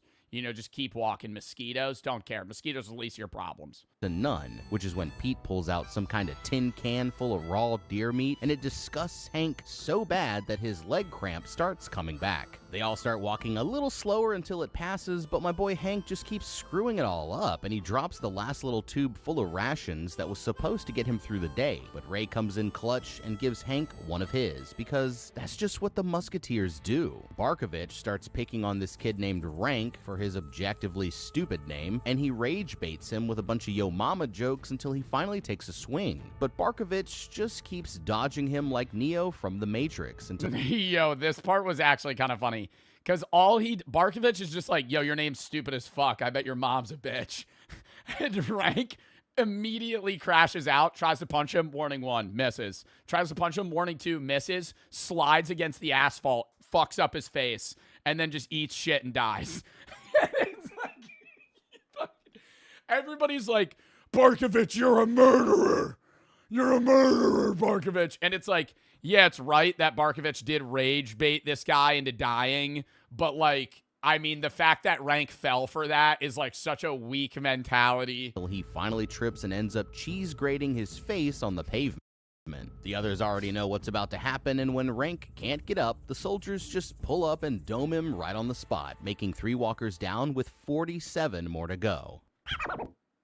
Whoever let Rank sign up for the walk must have really hated Dude, because, I mean, come on, all it takes is one look at the guy to tell that he never stood a chance. I mean, at least... Actually, though, like, I'm not trying to make fun of this guy as, like, an actor, but, like, they cast and made him perfect role, the clothing, the hairstyle. Bro, you could tell, looking at this guy, you're like, I know he's not winning. I know he's not winning. He was skinny, but this ain't a trip to summer camp. You need a little bit of that killer instinct to get by, which Buddy here obviously did not have. Like, bro, I'm not about to let some dude named Gary Barkovich get in my head. So if he started trolling me, I'ma just ignore him and keep on walking. Because why am I worried about this dude when there's a squad of guys with machine guns waiting to light me up? And you can tell homeboy here was an easy target from the way he reacted, because anybody who went to public school knows you never show a bully that it's getting to you. So nah, I would just block it out and use the thought of him getting body bagged as my motivation to keep. Or if you, like, really didn't care, what I was saying is, like, if I was Rank and I really wanted Barkovich to die and I knew I was going to lose, just fucking put him in a full Nelson. You know? You could take somebody down with you. You would get a warning for impeding against somebody else, but the warning against the other person still stands. So, like, if I tackled Barkovich to the ground, we both die. Going. And just... You'd have to catch him. I would just tell him, if you keep fucking with me, I will kill us both. Because you took a little spill doesn't mean you just give up. Like, rub some dirt in it and get back to walking, my boy. Because my legs would deadass have to be broken before I just sat there and let it happen. But I could actually use this to my advantage as well, because there's nothing in the rules against trolling other players. And even if some of these guys are more athletic, I know I've got them beat when it comes to talking shit. So now I wouldn't want to get everyone mad at me first, because it's still good to have some friends so you can help each other out. Yeah, you don't want to like you don't need to make friends, but you don't want to make enemies, because they could ruin your game. But anyone from the outside of the friend group is fair game. So I'm gonna start looking for the easiest targets, figuring out what they're most insecure about, and then start trolling them nonstop for the rest of the game. And according to the rules, anyone who attacks another player gets a violation. So all I've got to do is get someone mad enough to take a swing, and I'll... Bad play, bad play, bad play, bad play. Anybody who attacks another player gets a violation. All right, I made my spoon they gave me into a shiv, and I just stabbed you in the jugular. You're now bleeding out on the ground, and I have 1 warning. You rage baited me for 3 days. I'm kind of hallucinating because I'm on a lack of sleep, and I no longer care, and I just kill you. I'll be one step... What? Like, no weapons, Joe? They get... Dude, they... Zod. Spoiler. He'll say it. Barkovich, at one point, feels really bad about Rank dying and starts kind of tripping, and he knows he's going to lose, and he doesn't like that he has no friends, so he walks in front of the pack and kills himself in front of everybody. He goes, "You'll be with me forever," and then stabs himself in the jugular, and they all watch him die. They have no weapons, Zod. How did he stab himself? He made a shiv with a spoon, which is... That happens in the movie. closer to winner winner chicken dinner. And I mean, sure, yeah, it's not the most honorable way to do it, but I'm not afraid to use dirty tactics if that's what I got to do to survive. And since there can only be one winner, I'm gonna make sure I do whatever it takes to get the advantage. The boys all start blaming Barkovich for what happened, even though he's trying to act like he didn't do anything wrong. But now he's easily the most hated guy in the game, and everyone else is just waiting to see him get smoked. Things calm down for a little bit until word starts going around that what really fucks with Barkovich is Pete goes, I don't care if I win, I just tell you that I'm living past you. Like something along those lines. Pete literally goes, he's like, at one point, there's like 8 of them left. And he says something, and he's like, all right, well, like, he mentions numbers, and he leaves out one, and it's Barkovich. Because he mentioned, like, an hour prior, he was like, I don't care if I die, I'm just not dying before him. Walker 45 has the Hershey squirts. And that's this part's kind of funny, though.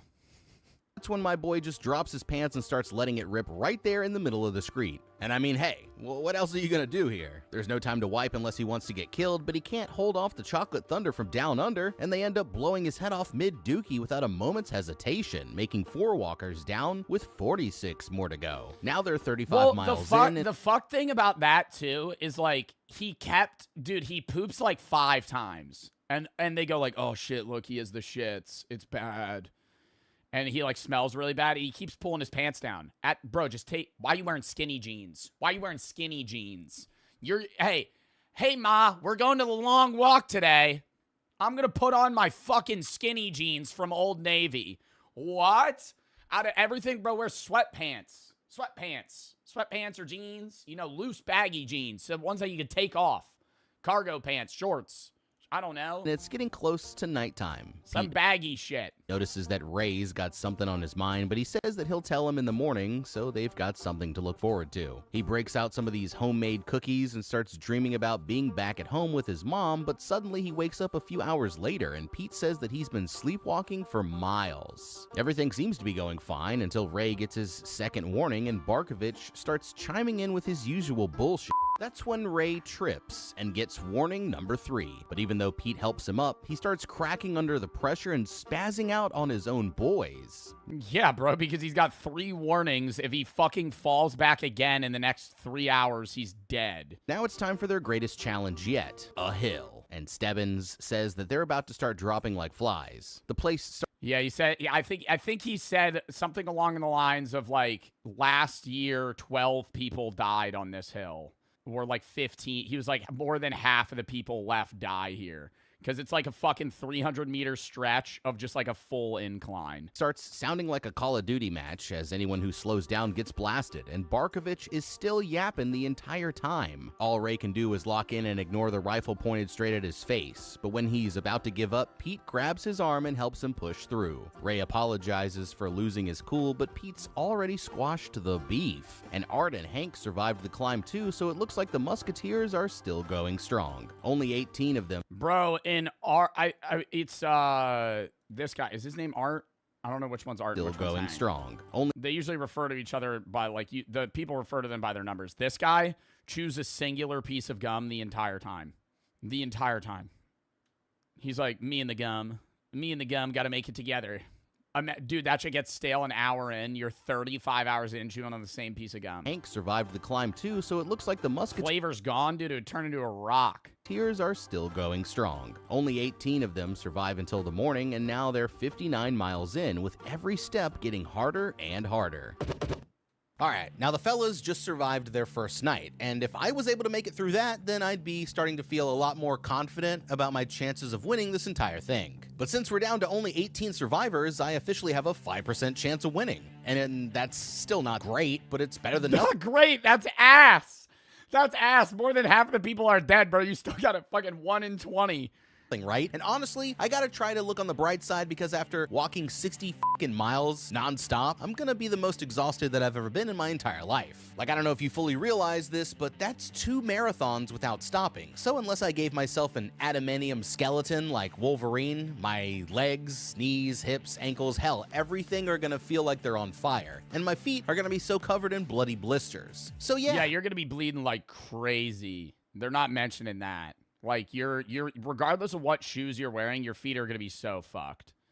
When this is all over, I'm gonna need one hell of a spa day. So it's understandable why Ray crashed out on his boys, but honestly right now, that's the worst possible thing you could do. Now I know we're all in a competition here, but as soon as I saw that hill coming up, I would be making sure that I was best friends with everybody, because I'm gonna need somebody to help me if I start looking like I'm gonna go down. But here's the thing, the hill might be scary, but just like everything else, the right strategy makes this whole thing easy. And that's why you're gonna catch me at the back of the pack, because just like before, I'm letting the other— That's why you're gonna catch me at the back of the pack.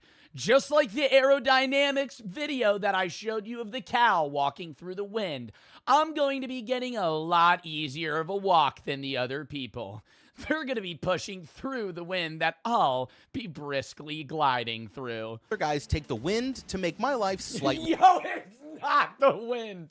It's not the wind. Oh my God. The wind, bro, it's the fact that you're walking up a 45-degree incline fighting against gravity. It's not the air resistance that's fucking killing people.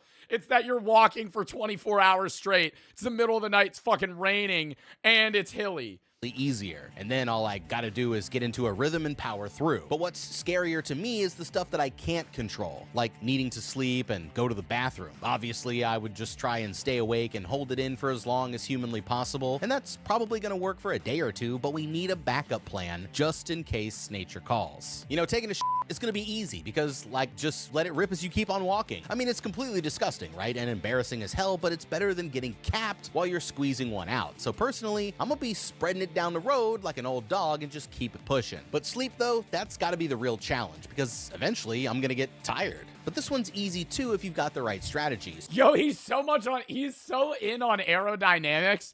I'm just waiting for him to be like, and now that I think about it, I'd actually walk into the battle with a latex suit on to reduce my drag within the wind and make the walk even easier for me. I'm gonna nair every hair on my body. Nair every hair on my body, and I'm going to wear a slick morph suit.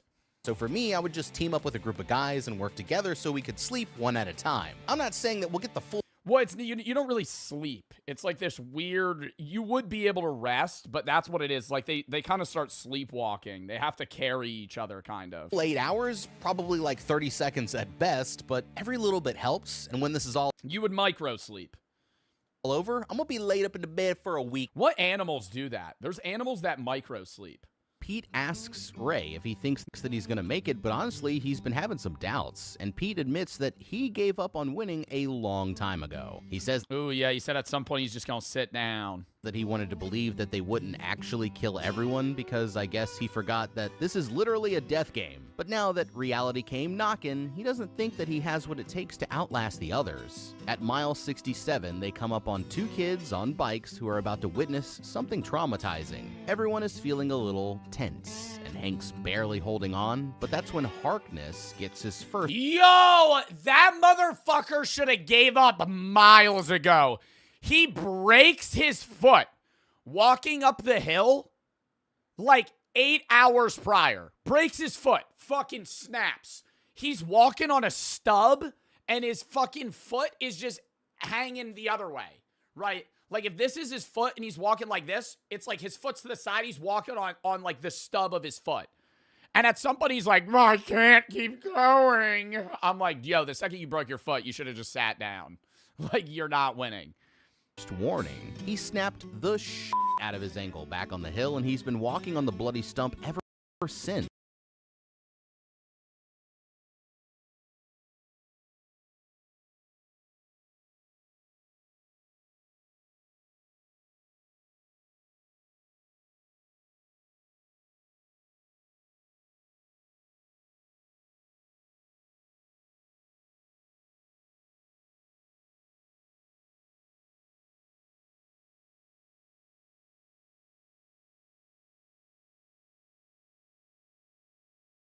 But it looks like he's finally reached the end of the line. The dude starts crying as he realizes what's about to happen, and everyone else knows that he's already done for. So Art starts shouting at the kids to look away, but they just sit there and watch as the soldiers blow his head schmoove off, making 33 walkers down with 17 more to go. Pete and Ray didn't like watching the nerd get done dirty, but Stebbins and Barkovich both start mouthing off again, and the truth is only one of them gets to survive, so they better get comfortable watching people they like get smoked. And with that, they've officially made it 100 miles, which is when Art notices that that's almost 4 marathons back to back. Major still seems like he's not even tired, but Stebbins says the guy gets to sleep and take showers, so he's living the life of luxury while they're out there fighting to survive.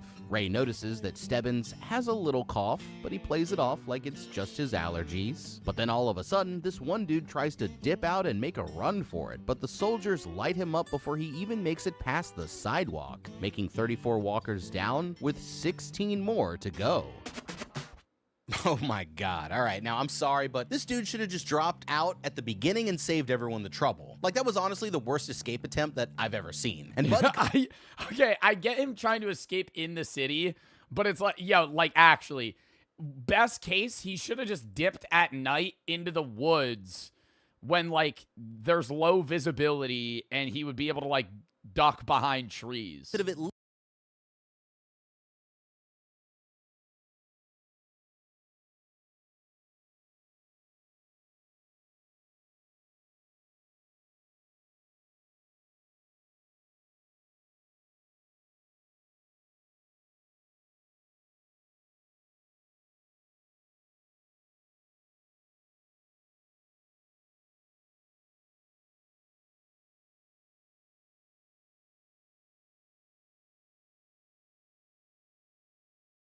Best case, he should have just dipped at night into the woods when, like, there's low visibility and he would be able to, like, duck behind trees.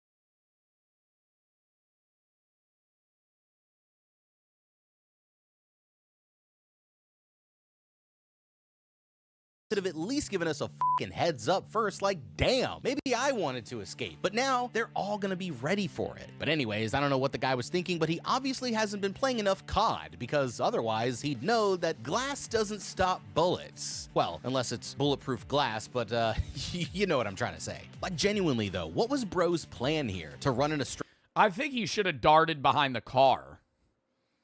Maybe dodge a few of the bullets and then kind of bounce behind the building and just run. Straight line and not even try to find cover. That door was probably locked anyway. So my man was clearly better at walking than coming up with ideas. But it got me thinking, how would I have done this? Well, honestly, at this point, I've already been walking for 100 miles, so my legs aren't exactly feeling fresh. And with only 16 players left, I'd have to be pretty dumb to even try. I mean, these guys literally have machine guns and tanks, so what the hell am I even supposed to do here? But maybe, just maybe, there's a way that we could pull it off. Now, if you want to do this successfully, the backup plan has to start before you even entered the game. So I'm gonna get one of my boys from the outside to make a signal, like a certain wave or a little dance I could hit to let them know that it's time. Then I would tell them to check the TV every hour, and if they see me hitting the Dougie, it'll be their sign to meet me a few miles up the road. But as for me, I would wait until it was... What, you're gonna get in a getaway car? Bro, they're in military vehicles. They're gonna fucking blow you up. It's nighttime and we were out in the middle of nowhere, and then wait for a good distraction, like one of the other players getting popped. Then there is also restrictions. Like, they close these roads off. There's people that are allowed to, like, spectate on the side, but, like, you wouldn't be able to just, like, pull up in a car. I would just dip out as fast as I could into the woods and use the nature around me for cover, ducking behind trees and rocks and shit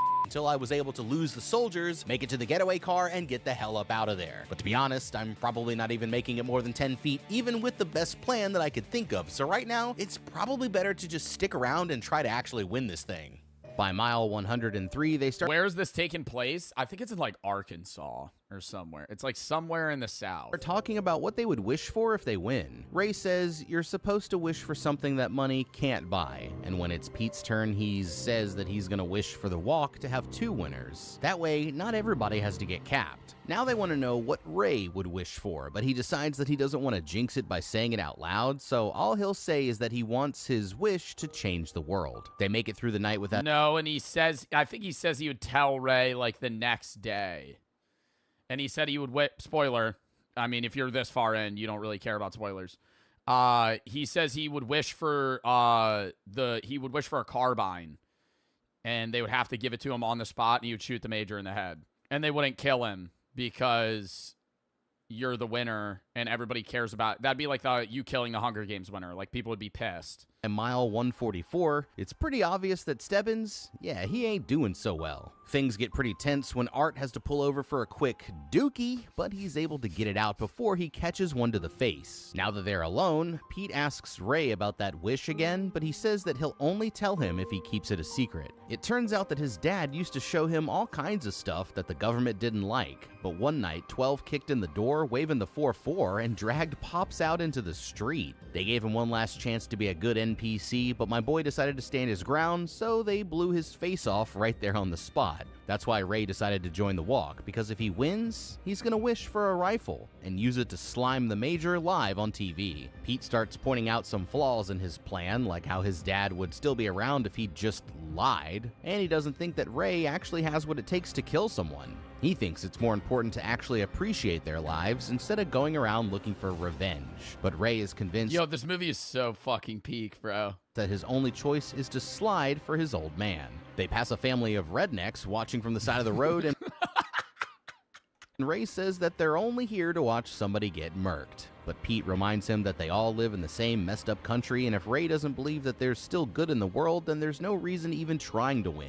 Up ahead, they see a rainbow in the distance, and this makes old Pete start feeling a little emotional, so he grabs Ray by the shoulder. Yo, I remember rewatching this scene because it was supposed to be an emotional scene about the rainbow, and all I could focus on was this kid looking like he just shit his pants in the front. Up ahead, they see a rainbow in the distance, and this makes old Pete start feeling a little fucking like hobbling. So he grabs Ray by the shoulder and decides that they should be more than just friends. By now, they're pretty much brothers. But in the end, somebody's got to be an only child. Okay. Ooh, that's cold. Okay, well, now I understand why Ray was dumb enough to sign up, because his dad was a total idiot as well. So I hate to say it, but Ray's entire family has f***ed up here. I mean, we all break the rules sometimes, you know? Yo, this guy is fucking...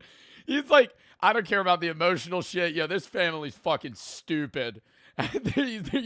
Ray signed up like a dumbass because his dad's a dumbass. When you're a grown man with a wife and kid, you gotta be a little more careful. If there's one thing you don't want to mess with, it's the government. Especially when you live in some kind of 1984 world where you could just get smoked for just owning a book. Being a rebel is all fun and games until a legit military death squad kicks your door down. And at least for me, I would have immediately started acting like the most patriotic American that these guys have ever seen. But I don't think you're really hearing me. I'm saying I would have turned into Stan Smith the moment these fuckers showed up. No troublemakers here, sir. Just 3 people who love the good old red, white, and blue. Because honestly, how hard is it to just lie? And then as soon as they were gone, I'd just go right back to doing my OG shit. But since Dad had to go fight the system, that gave Ray this bright idea to go follow in his footsteps, and look how that turned out. He could be back at home watching this all on TV, but now he'll be lucky just to survive. So sorry, Ray, but you and your daddy done f***ed up.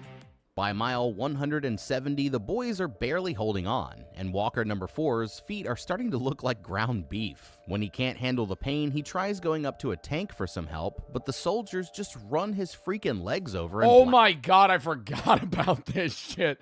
Yo, like, he goes up to the tank for help. I thought they would just kick him off, bro. They just run him over. Blast him in the head. Just 2 seconds later, this dude Tressler starts ripping off his clothes like he's about to turn into a werewolf. But the second he hits the side of the road, the soldiers just mow him down, making 36 walkers down with 14 more to go. By mile 201, another 7 walkers have gone down, leaving only 7 still in the game. It's nighttime again, and Ray is still holding on, but it looks like Hank could be the next to go. Stebbins chimes in that he looks ready to give up, so Ray goes over to— Nah, bro. Yo. Chat, I know we're watching the whole film's, like, summary right now. It is so much more, like, gritty right here. Stebbins, because you're watching this, you're like an hour and a half. Chimes in that he looks ready to give up, so Ray goes over to— Nah, bro. Yo. Chat, I know we're watching the whole film's, like, summary right now. It is so much more, like, gritty right here. Stebbins, because you're watching this, you're like an hour and a half into the film. You know all these characters. Stebbins walks in. He goes, "Hey, Ray, you exhausted?" And Ray's like, "Yeah, I'm pretty exhausted." He goes, "You're not exhausted." He goes, "Look at Hank. Hank can't even speak. He starts like, and then it zooms in on Hank. Hank hasn't spoken in like 30 minutes in the show or in the movie, which is like days. Like Hank hasn't spoken in a day. He's barely walking. He like lost his tooth. He's fucking losing his mind. Check on his man, but the dude is completely out of it. And after dropping some quick philosophical bars, he runs up to one of the tanks and grabs somebody's rifle. But they blast him and let him bleed out to set an example for the others. Art can't handle watching his buddy suffer, so Ray has to come pull him off before they both get killed. But there's nothing they can do besides keep going, so that makes 44 walkers down, with only 6 more to go. They make it another few miles before anyone's ready to talk again, and to make things even worse, this guy Collie tells everyone that Hank actually had a wife. That makes him the only married man in the entire group, and he can't believe the dude would risk it when he had somebody like that back at home. Pete decides they should all promise to give some money to Hank's wife if they survive, and even Stebbins finally agrees. It turns out he was actually getting sick after all, but he still thinks that there's a chance that he can win. Now at this point you might have forgotten that crazy old Barkovich is still alive, and he's personally offended that Pete didn't ask him to join the club, so he goes up to Ray and starts trying to apologize. Yo, and this is like some fucking psycho. Dude, it feels like a Joker scene. Oh, it's the most replayed scene. This feels like a Joker scene, bro. He grabs Ray and he's like, I gotta be part of the friend group, right? Like, you guys hate me, but like, I didn't mean to make fun of that rank kid like 3 days ago. It's like, it's not my fault that he's dead. He's fucking like sitting doing like, it's like a 10-minute scene too. He's like right next to his face, like whispering in his ear. It's so creepy. And the whole time I'm like, I'd be worried he would stab me. But the more this guy talks, the more it's obvious why he doesn't have any friends. I mean, he's nuttier than a squirrel fart on a winter's day, and says that he can't keep the voices out of his head, so Ray just tries playing it cool so the dude doesn't snap. He's finally able to get rid of him without the guy doing anything crazy, but just when it seems like he's... Yeah, no, and the whole time, dude, Pete's 3 feet away. Barkovich is going, can you ask Pete if I could be a part of the friend group? Like some fucking second grader shit. And Ray goes, yeah, man, I'll ask him. And he walks like 2 feet over to Pete and he goes, Barkovich wants to be a part of the friend group. The whole time Pete fucking hears what they're talking about. It's like so weird. Finally starting to get it together, he walks straight to the front of the group and decides to quit the competition early, making 40... Yo, quit the competition early, bro. He fucking cuts his neck open in front of all of them. And he says some weird ass shit. He's like, I'll be with you guys forever. 5 walkers down. Just traumatizes all of them. With only 5 more to go. Alright, now I might be wrong for saying this, but at least they don't have to deal with that guy anymore. We're officially down to the last 5 walkers, which means that we now all have a 20% chance of winning. But as you can see, more and more of these dudes is starting to crack. Now, we all knew that Barkovich was crazy from the beginning, but you're probably wondering what happened with Captain Underpants over here. Well, I'll tell you. It's called paradoxal undressing. And basically, it's what happens when somebody goes cuckoo for Cocoa Puffs. They just rip off all their clothes and start running around like a crazy person. So yeah, walking nonstop for almost 200 miles will do that to you. And now we're not just talking about the physical challenge of walking anymore, because the mental side of things is going to be just as hard. So I'd need to make sure that I don't end up going nuts this close to the finish line. But actually, it's really not that hard as you might think. So what I'm gonna do now is start picking something up ahead, like a tree or a sign, and just stay focused on getting there. Then keep repeating that process one little bit at a time. And this is when I'm gonna start blocking everything out. So if one of these guys gets capped, no they didn't. They just went on an all-inclusive vacation to Aruba. And as a matter of fact, that's where I am too. You see? Now so you would purposefully make yourself insane and ignore them? Like, I think it's easier said than done. Because the connections you would build in this game would be so rapid. Like, Pete and Ray basically go from strangers to best friends in 3 days. Because you're just you're like both, you're trauma bonded. You know, like you're both experiencing something that's fucking insane. And you already are friendly with each other. It's now like, I can't get tired because... You couldn't just ignore that. In my head, I'm already at the beach just kicking back and chilling. And if I just refuse to accept reality, then the other players, yeah, they ain't gonna stand a chance.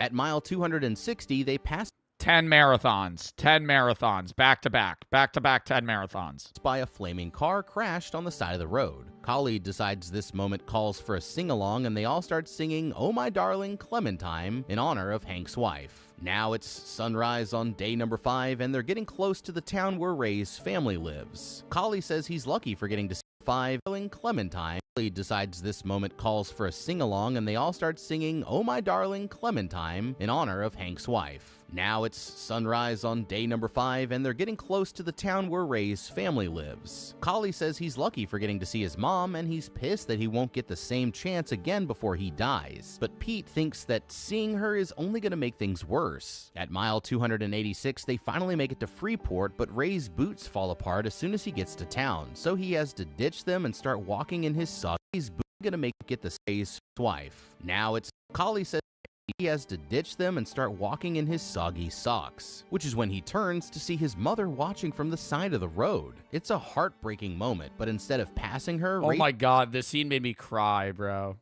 Turns around and starts saying that he's sorry until Pete finally comes to pull him back. He's having a full-blown panic attack about having to leave her, so Pete starts telling him a story about his childhood. He says his parents both died in the war, so he had to go live with his drunk of an uncle. But then he died from drinking too much, so he fell in with a group of bad dudes and turned to a life of crime. One day he got into a scrap with a dude who sliced him up, and that's how he got his scars. But when he woke up in the hospital, he realized that it was time to turn his life around, which is why he always looks at things from the bright side. But he says it takes a lot of work not to go. Pete saved them. Pete saves Ray like 10 times in the film. Back to his old ways. So he wants to use his prize money to help out other struggling kids. And if Ray wins, Pete says that he needs to give up on revenge and go back to his mom because he deserves to have a second chance instead of throwing it away. At mile 306, Stebbins decides it's time for— like, that is an unreal distance, bro.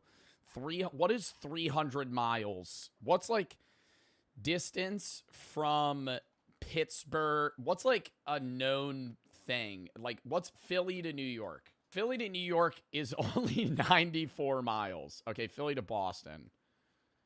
Philly to Boston. Philly to Boston distance.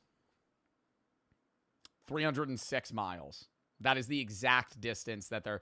So, if you could walk from Pennsylvania through New Jersey, through New York, through all of Connecticut, and through half of Massachusetts, and that's the distance they've walked. A 5-hour nonstop drive. For a new deal. He says they need to stop helping each other and let nature take its course. And even though Pete doesn't like it, Ray agrees that he's probably right. The only one who hasn't said anything is Collie, and out of nowhere he rushes for a rifle and takes down one of the soldiers. They instantly shoot him in the gut, but he decides to quit the game before they can finish the job, and that makes 46 walkers down, with only 4 more to go. Alright, now we're down to the final 4, and I don't know who Stebbins thinks he is making demands over here.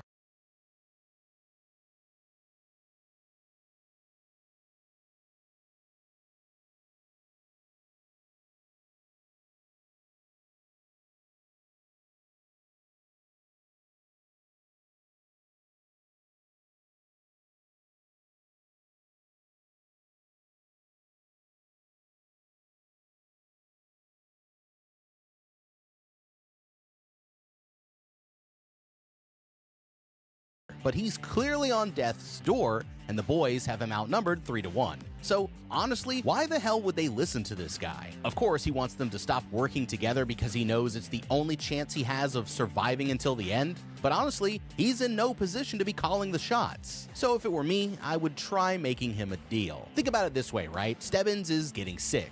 I don't know, man. I feel like you could just rip a warning. Like, I think if I fucking dead-legged Stebbins here, he is fucked. Like, you get one warning for punching someone. If I walked up to Stebbins and I just fucking roundhouse him right in the kneecap, I think he is fucking instantly folding and he's not getting up. Like, I have a warning now. I'll walk for an hour straight, you know, if he's dead. So he doesn't have that much longer, but he's also got a fresh pair of sneaks that he'll probably never use. And Ray isn't going to make it much farther on his bare feet, so if I were Ray, I would agree that it's every man for himself, but only if Stebbins lets me have the shoes. Then it's actually a fair competition. And if he disagrees, he would never agree with that. Then it would just be like, all right, let's keep walking. I'll just keep working with the boys and take the shoes once he drops out. At this point, they've been going for 324 miles, and now Art's nose is starting to bleed like a garden hose. Stebbins says that it's probably internal bleeding, and the other guys try to keep him up, but Art eventually cannot go on any longer and tells Pete that he should be proud for coming all this way. The boys say their goodbyes, and Art makes them promise to give his necklace to his grandmother, but now it's time for the Three Musketeers to become the Two, and the boys keep walking on as the soldiers take him out, making 47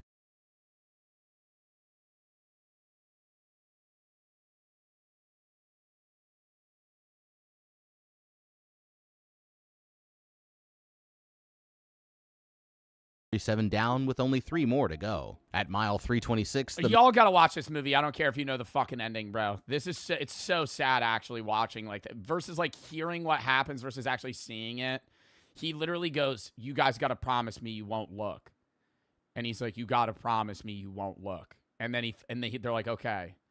And then he fucking just walks and sits, and you see it in the back, but they're just like, they literally just go, and they hear the gunshot. Major's still piping up with his motivational speakers. Ray starts cursing him out, but the dude's still treating it like a game show. And that's when Stebbins decides that it's time to reveal his secret. He starts comparing himself to the rabbit in a dog race, saying he's supposed to be like a machine that the other guys couldn't catch. It turns out the Major is actually this guy's dad, and he's got dozens of unwanted kids spread out all over the country. So Stebbins... Yeah, he's like a bastard child. Stebbins is the Major's kid, but the Major, he thought the Major didn't know that he was his kid, but then he ends up saying like, oh, the Major knew the whole time. And what gives it away at the very start of the movie is he just calls your number and gives you your dog tag, and the only guy the Major says good luck to is Stebbins. The only guy. At least that's how I saw it. I would have to rewatch it to double check. But I remember in the beginning of the movie, I was watching it with Brooke. I was like, that's weird. The Major said good luck to only Stebbins. Like, out of everybody. Wish was to just for the guy to, like, finally treat him like a son. But now he can feel his body giving out. So instead of dying like a wild animal, he decides... Body giving out, bro. He says, I remember he said, I feel my lungs filling with liquid. I'm gonna die. To go out with some dignity. Before he goes, he warns the boys what to expect when they reach the finish line, but that's when he stops and takes his final warning, and the soldiers blow... He says there's gonna be, he said there's spectators at the end, they want to see the last kill. He said just keep walking. He said it's gonna rain tonight or some shit. I love the rain. And then he just said, fucking do it. And then they kill him. Away as soon as his time is up, making 48 down with only 2 more to go. They've gone 331 miles when they hit their first big crowd, and these sickos actually start cheering them on. But as Pete looks over at Ray, he decides that he's ready to stop. All of a sudden, he drops back down and takes a knee, but Ray isn't ready to let him go, so he picks up his friend and starts pushing him down the road. He asks Pete to walk just a little bit farther, so he decides to hang in there for his friend, but while he's distracted, Ray stops and let his timer run out. The soldiers instantly shoot him twice in the side, and Pete rushes to pick him up, but Ray tells him that he loves him as the soldiers drag him away. Knowing that he's done for, Ray apologizes to his mom as the Major steps up to finish him off, and that makes 49 down with 1 lucky winner. And they show it, bro. They show it. That's what's like. You would think that they would do the monologue and then it would be like the gunshot and it would just be on Pete. No, they show him die. But Pete's story is not over. Because it like makes you feel like you're Pete. Yeah, the guy starts breaking down as the fireworks go off and the entire crowd starts to celebrate, but that's when the Major comes to ask for his wish, and thinking it over, he wishes for a soldier's rifle. The Major lets it happen, thinking there's no way he's actually gonna... You knew he was gonna ask for it too, because earlier he was like, man, the rifle ain't gonna fix anything. And then the Major interrupts Pete crying and he's like, what's your wish? Shoot somebody, but the second he gets his hands on it, he ups the weapon and blasts the Major straight in the chest, killing him right on the spot. With his wish fulfilled, Pete turns to walk down the empty street, leaving the crowd behind him. In the end, that makes 50 down. No, that is not the ending. Everybody disappears. He doesn't leave the crowd. The ending's supposed to be that he has to continue walking because killing the Major didn't actually solve anything. Because the dystopia is still going to exist. So you still have to keep walking because the long walk will still exist. It will still occur. There were people around him, and that's just not what... He didn't leave everybody. With only 1 survivor, and at least Pete managed to get some revenge for his friend, but I'm thinking next time he might just want to stay home instead. The Long Walk. And I mean, fucking peak movie, bro. We didn't really get into how to beat it. Outside of aerodynamics. Bro, the strategy really is have a backpack full of useful items, have good shoes, have a plan for everything.